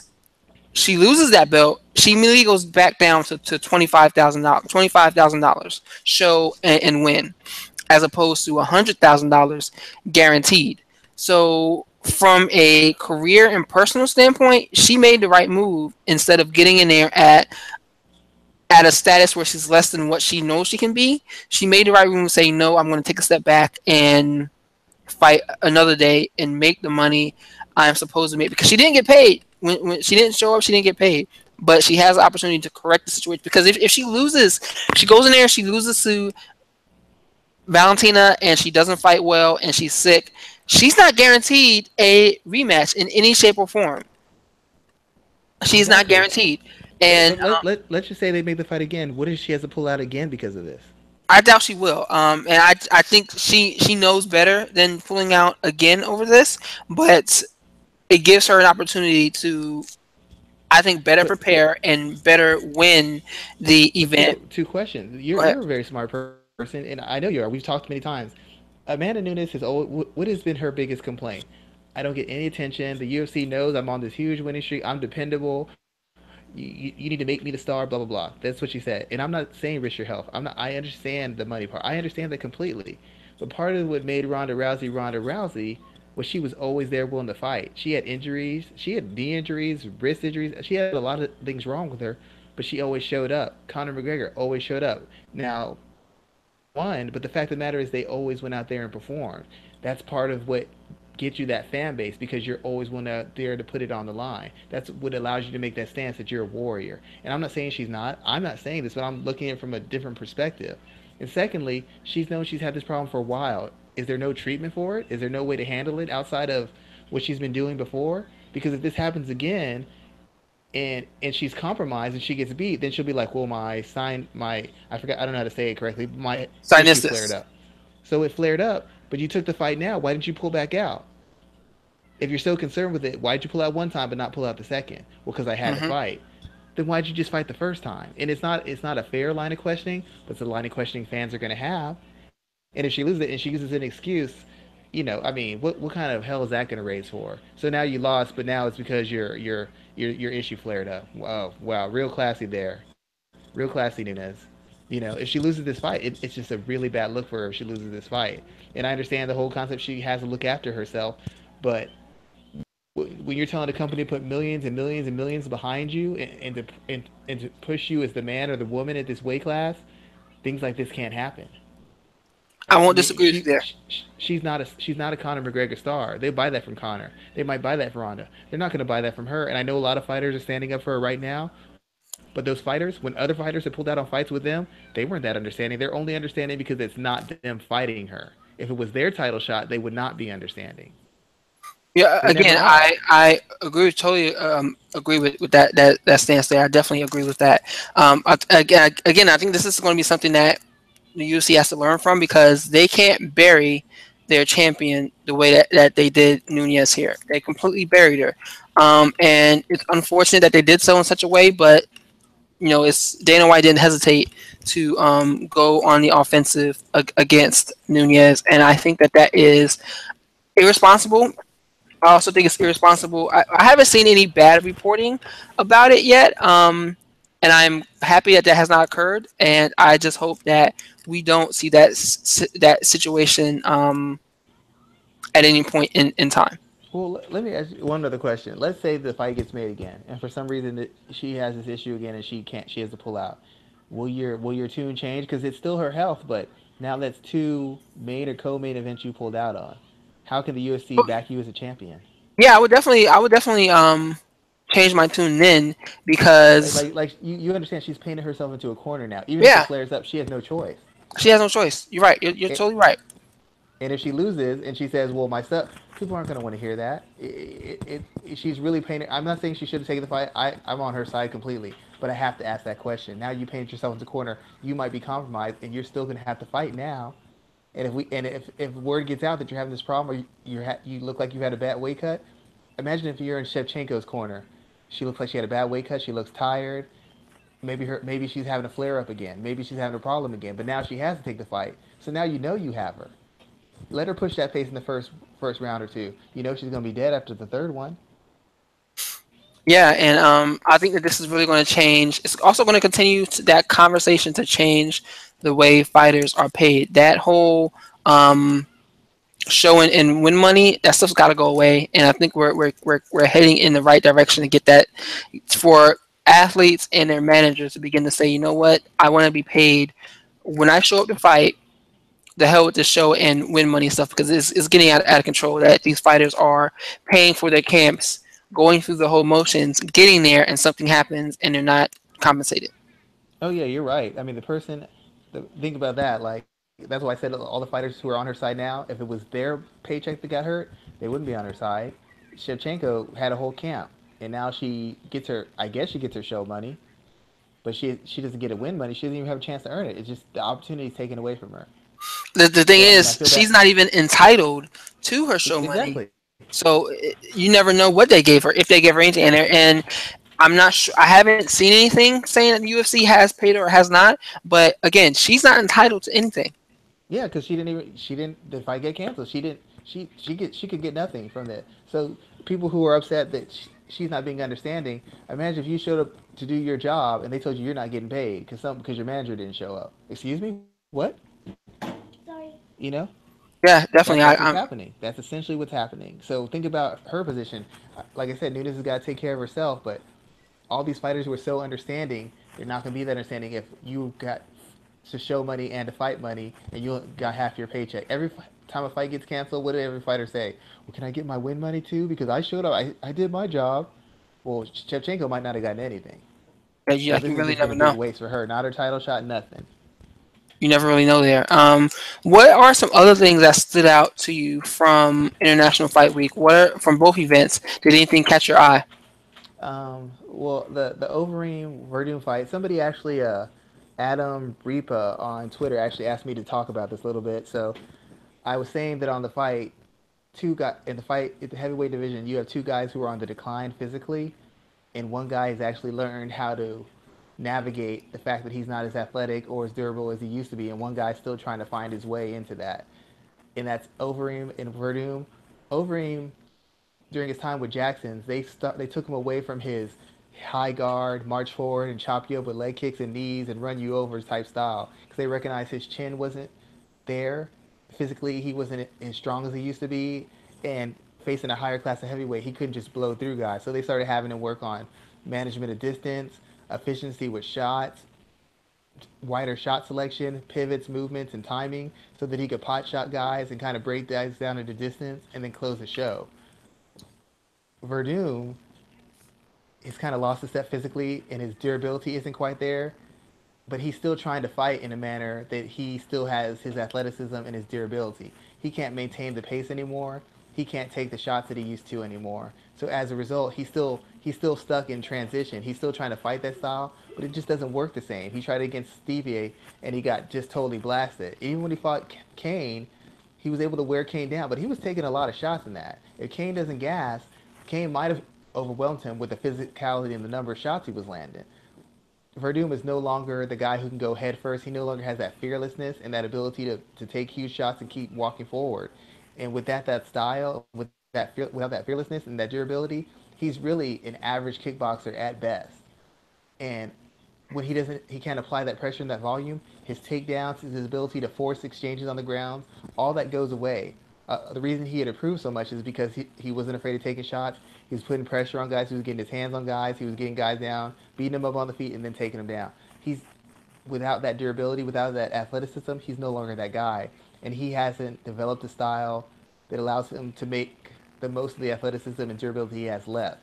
So then he ends up in these slow-paced kickboxing matches where, because Overeem was landing the flashier shots and the bigger-looking shots, it looked like he was winning the fight, even though Verdum did more damage and had more control towards the end of the fight. So you have two guys who are on their athletic decline, but one guy kind of prepared for it and started training in a style and a strategy that allowed him to navigate it, and one guy just kept fighting the same way until he got to the point where he can't fight that way. And now that he can't fight that way, his everything, every aspect of his game is less effective as a result now. And that's what stood out to me because even though they're heavyweights and they've lost a step, they still can compete because the heavyweight division is so thin. But neither one of the guys is going to be elite again because Overeem still can't take a shot right now, and his gas isn't there, and he's not nearly as quick anymore as he used to be. And Verdun was never the quickest guy, but he had that physicality and that durability. And now that that's gone, he's not able to force a pace to create the openings he needs to get guys to the ground or to get into clinches where he could beat him up anymore. So now he's stuck on the outside kickboxing, and he's not that good a kickboxer offensively or defensively. He's not a good enough wrestler to take guys down left or right. So now the same holes, the same problems he was having before he made this change are starting to pop back up, which means he's going to be a hit and miss heavyweight from now on. Overeem still is dangerous enough and skilled enough and seasoned enough, and he's been working this new style enough where he can still be dangerous. But the thing about it is his durability is gone, and his athleticism is close to shot as far as at a world class level. So the openings are going to be there for him, and he can't take any sort of punishment anymore. So his chances of being elite aren't going to exist because there's a couple guys who can take his shots as they stand right now, but he can't take theirs anymore. So, but he's closer to elite than Verdum is because he's been trading for the eventual loss of his athleticism, and Verdum has not developed a style that allows him to make the most of what he has left. Yeah, he was. He definitely looked like he was. They were both struggling, and to be honest with you, I don't want to see either man get. I don't want to see either man get a title shot. I'm only Well, interested in. Overeem's had one KO. He beat Hunt, who just had a big win, and he beat Verdum. So it's like he's 2-0 over the two better heavyweights. So he's guaranteed to get at least he's close to another shot. I mean, you can't say he's not. He's maybe another fight away from another shot. He beats one more person, he could be in a title shot. And even though he lost to Stipe, he had a chance to beat him. I don't know if it was the best chance, but he had him in some trouble early. So he has an argument if he can win one more fight. Yeah, he definitely did. I'm not. But I'm thinking Ngannou was the next man to get tabbed for a title shot, and I think that that's a fight that a lot of people who are still interested in heavyweight MMA what they want to see. Yeah, I mean, Ngannou is probably the closest one, but I mean, like we talked about before, he could just blow Junior out, but Junior could come out hot, throwing heat, and Junior could catch him and put him away too. That's a real risky fight for him because if he gets iced with one shot or one or two shots, all that hype he had and all that stuff that all goes away. He gets put all the way to the back of the line. So it's not a fight he can afford to lose because he lose that one, you just lost to the guy who got blown out by the heavyweight champ in less than a round, and that guy smoked you. So what do we do with you now? It's like a total rebuilding project. Um, let's see. Oh So yeah, and then there was the Pettis fight, the Pettis Miller fight. yeah, I wasn't even. Pettis Miller. It was what I thought it was going to be. Miller was aggressive, very aggressive as he always is. He was not able to get the job done. Are you ready to say that Anthony Pettis is back, or was this more of a situation where he's fighting someone who isn't at that level anymore? Or I would question if he really ever was, but that's a whole other conversation for a different day. You see that's why we get along so well because you can be objective and you can see it straight. I wrote that article last week over the Pettis and Miller fight, the 10 things you need to know. Miller to me has always been like I said, he's a journeyman. He's a guy who has all the skills, who's constantly working on his skills and constantly improving and making the most of all his physical abilities and his experience in the cage, and he's always getting better. But the fact of the matter is, against a certain level of talent, he has always lost. When he fought Cerrone, he lost. When he fought Henderson, he lost. Every time he takes that step up against talent, he loses. He can beat everybody else, but he can't beat the elite guys. And so a fight against Miller is a good litmus test because he's a guy who's got defensive skills, he's got offensive skills, he's got counter, he can grapple, he can wrestle, he can strike. He fights at a high pace, he's durable. He basically checks off all the boxes at a certain level. So nobody's going to get an easy win over Miller. So he's the kind of guy that if you're not capable of competing anymore, he's going to beat you. But the fact of the matter is, Pettis is still one of the better athletes in the sport, and even though he's not the most technical or strategical striker, he's still one of the better strikers in the sport. And his skills aren't super nuanced, but he's opportunistic in what he does. And he basically just athleted Jim Miller. He's still durable. Pettis is still durable. He can still hit with power. He can still put shots together in spots. And that's essentially all he did. He was the same Anthony Pettis. He was just being Anthony Pettis against a lower level of fighter. Against the top end of guys, Barboza, Holloway, guys of that nature, he lost and he lost decisively. But against guys like Charles, the Bronx Oliveira, and Jim Miller, guys who were good and capable of beating anybody on any day, but usually don't beat the best, he looked impressive. But I still don't know that he's ever going to be an elite lightweight again. I think he needs to start taking slow steps and trying to work other elements of his game into how he fights, and not just adding skill sets, but adding skill sets in a manner that it fits into what he's trying to do. Not just throwing random things together and then trying to make it work. Like actually have a plan and develop his defense, his offense, and his counters, so that when he's facing the better athletes, the guys who have that second and third gear they can turn into, he has an answer for it other than just being tough. So it was a good win against a guy who can fight, but to anybody who knows the sport and knows what a journeyman is in the sport, it was to be expected. I mean, I was glad he won.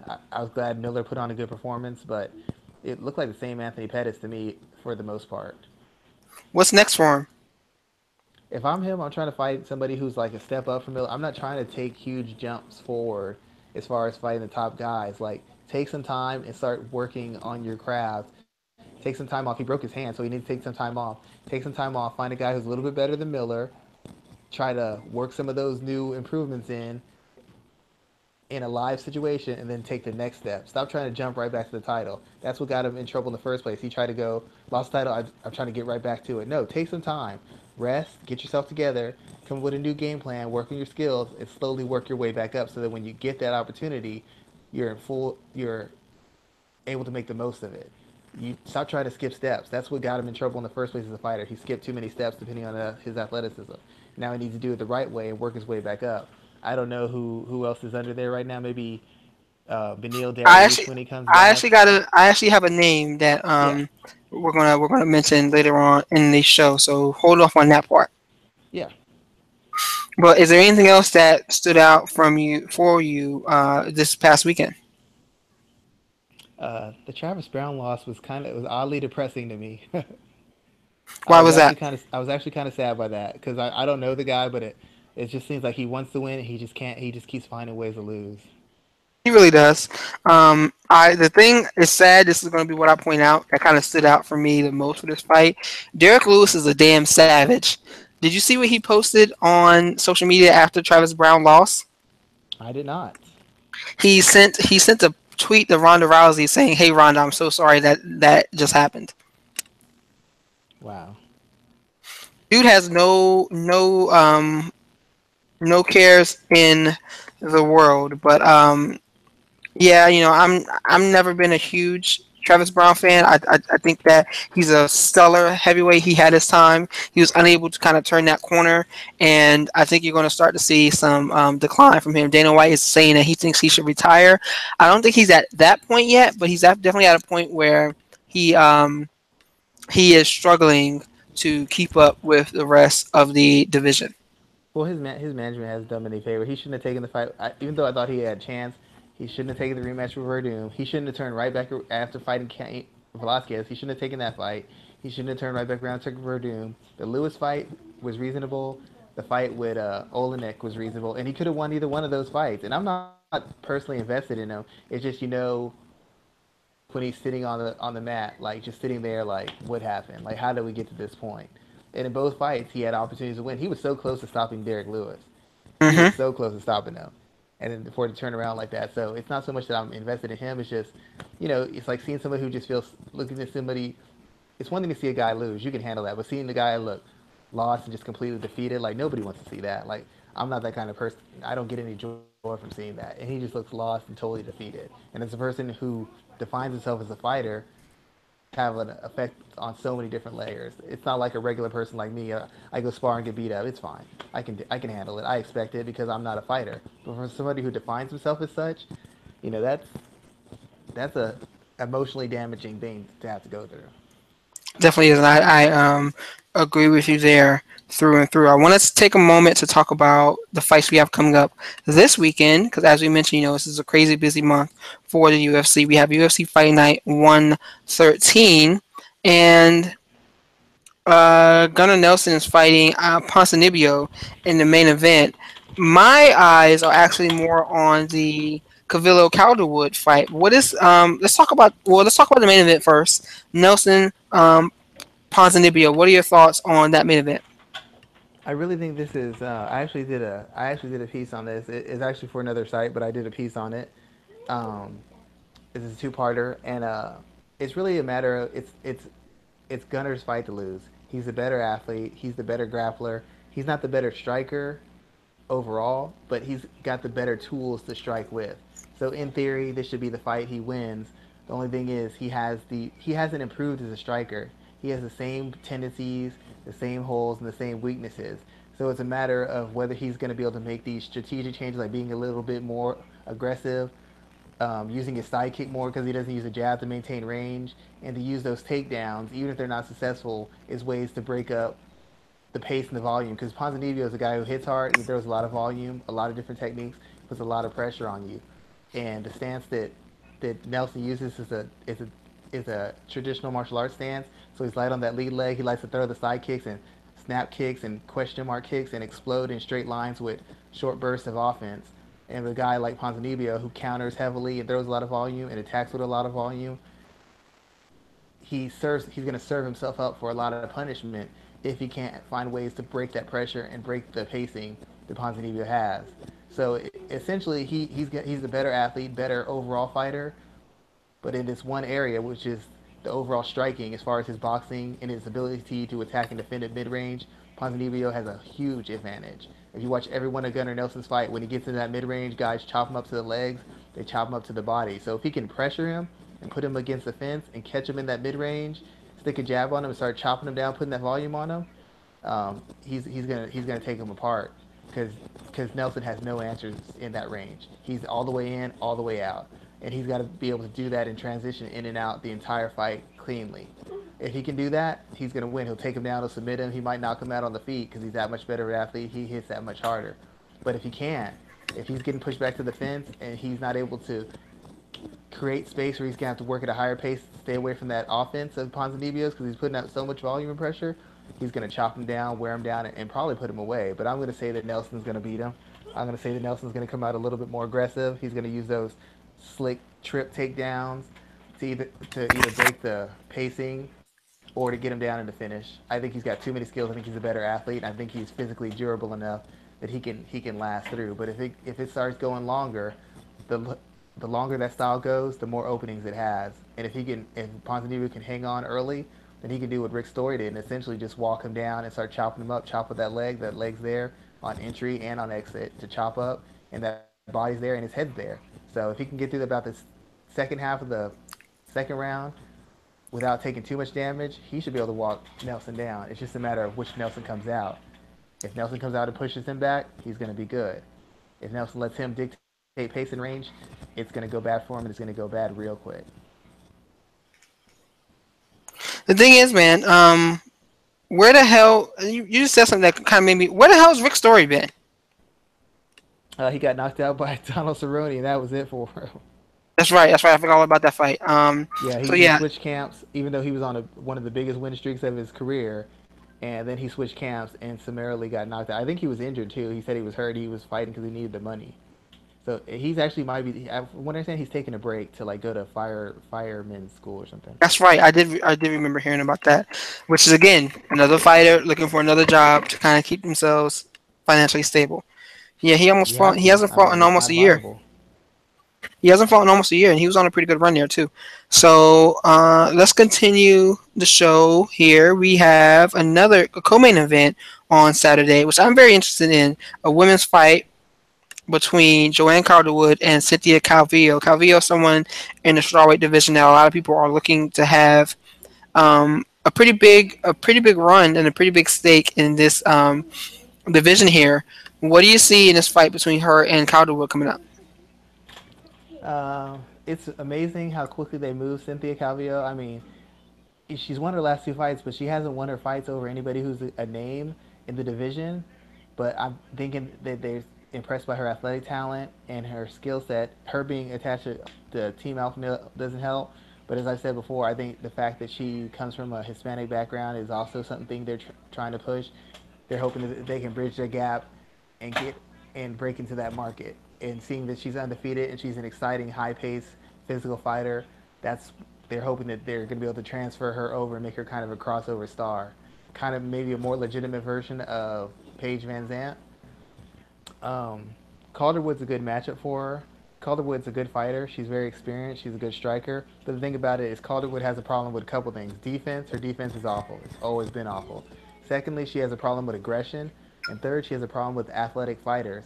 And every time you've had athletic, aggressive fighters come at her, even if she's won the fight later on, early on, she's been rocked and hurt badly. Courtney Casey rocked her. Um, Sohee Ham, who fights for 1FC now, rocked her badly. Morose rocked her and then submitted her. She just has in the Ultimate Fighter, Rose Namajunas submitted her immediately. She's tough, she's durable, she's very seasoned, but she's slow. She's not very good in defensive, and even though she's got all this experience, she tends to fight very stupid to me at some points. There's some key weapons she should always be using that she doesn't always use in fights to manage somebody who's got an athleticism advantage over her. And she doesn't consistently use them. Early in fights, she always gets rocked. And it just shouldn't happen to somebody with her level of experience striking and her level of experience of fighting mixed martial arts. It's like she got to the UFC and she forgot how to fight.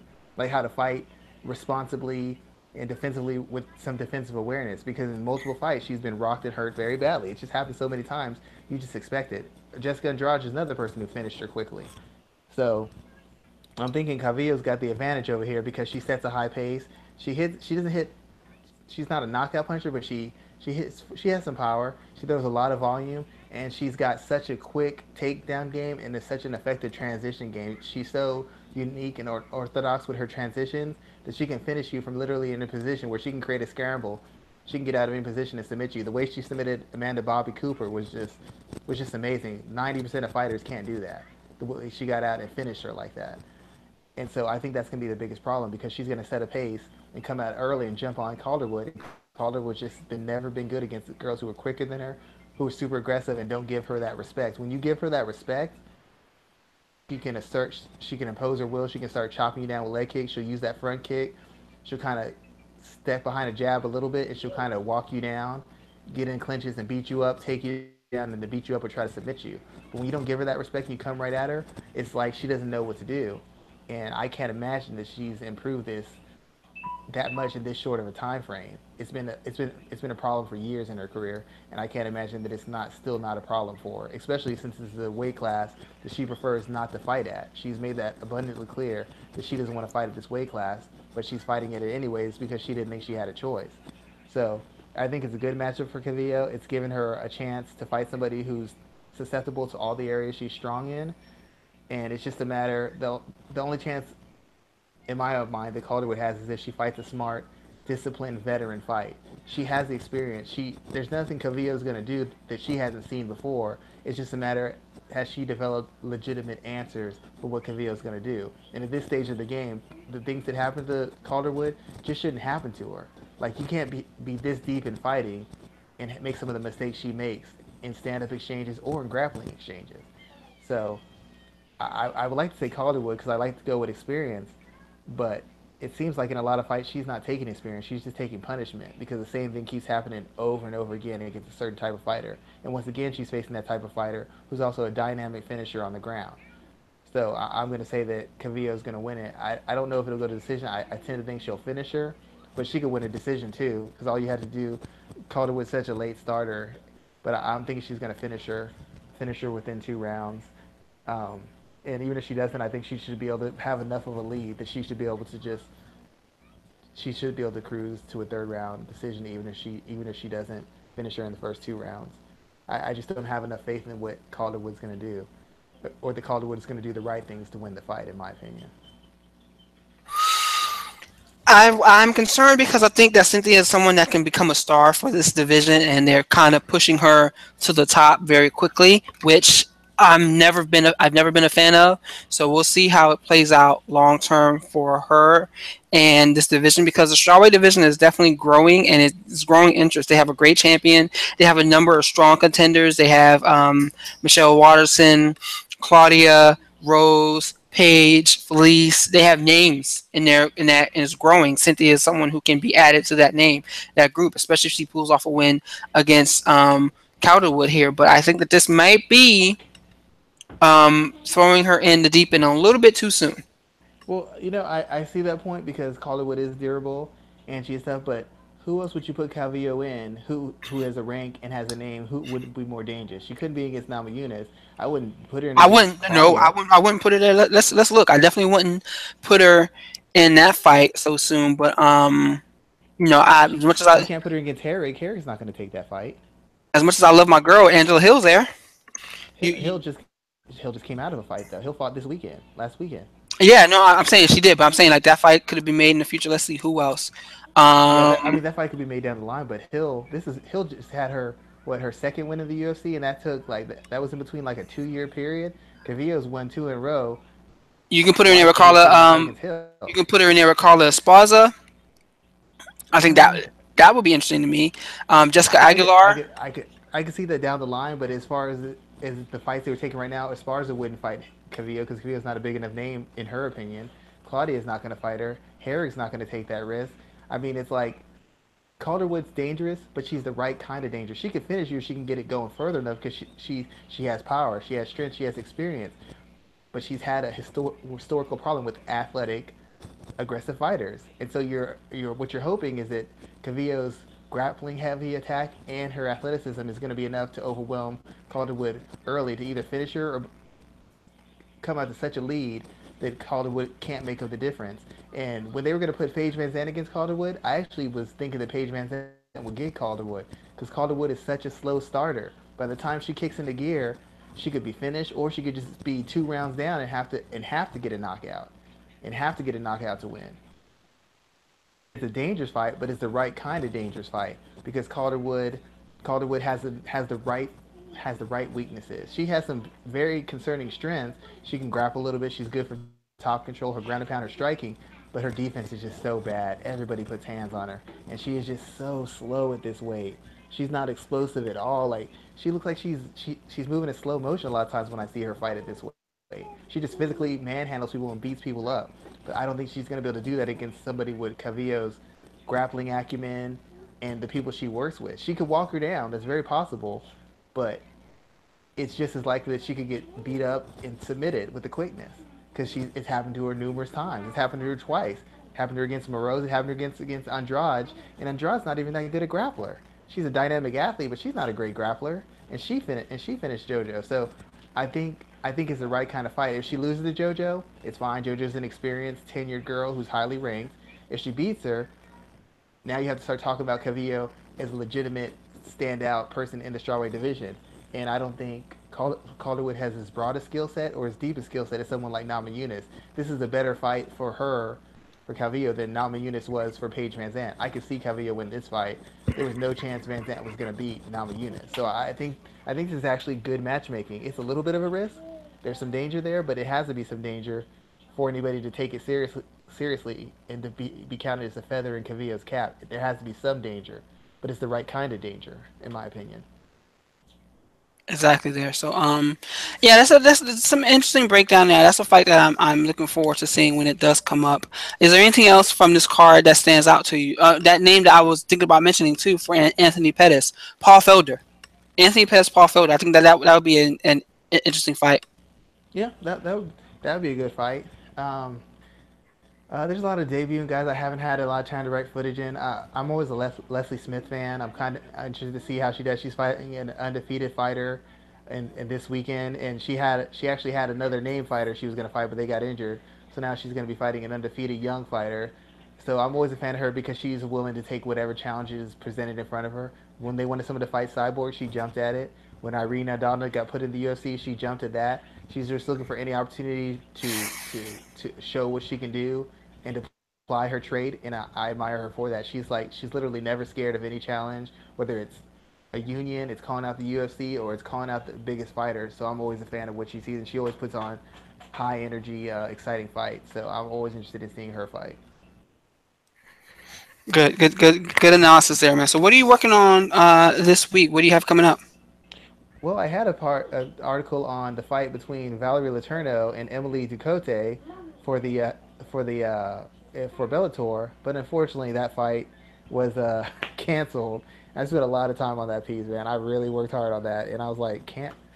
It's like you're killing me, Valerie. I wrote an article and got you in Bellator. Now you're getting injured. It's just very frustrating. It was very frustrating. So I actually didn't have anything else because I had really put a lot into that for my last three pieces. I kind of really did a lot of research and getting them together. This was going to be like a really good one because a lot of people don't give Bellator all that attention, and that was it for me. So as far as for MMA writing, I did some writing for another site, but as far as MMA writing, that's the piece I had, and it got taken away from me pretty early in the week.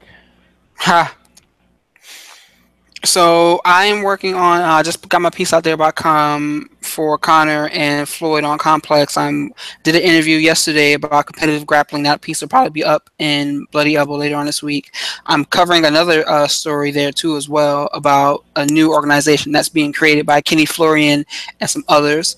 Um, I did a piece on Amanda Nunes that went out this week. Justin Gaethje's piece just went up today, so I expect that to go out tomorrow. And as always, still covering up-to-date news on Fansided and Carolina Panthers as well. So we got that going on. I'm going to look at kind of branching out a little more.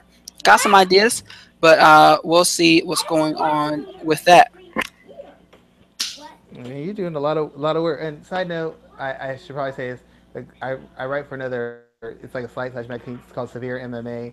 Um, they talk about our show a lot because they know I do the show with you, so they advertise it on Twitter when I'm doing the show. So I think it's only fair that I mention that I write for Severe MMA, and I do. That's what my Gunnar Nelson Santiago Ponzinibbio two-part article is. That's the site it's on. Usually I wouldn't mention it like that, but they always have done me right as far as acknowledging the other sites that I work for MMA ratings, so I want to do them right by acknowledging that I write for them, and I've done a couple pieces for them in the past 3 months. Okay, good stuff, man. Well, we always appreciate you. You do some great work, and I always love looking at your content. So, with that in mind, man, we're gonna go ahead and close out this show.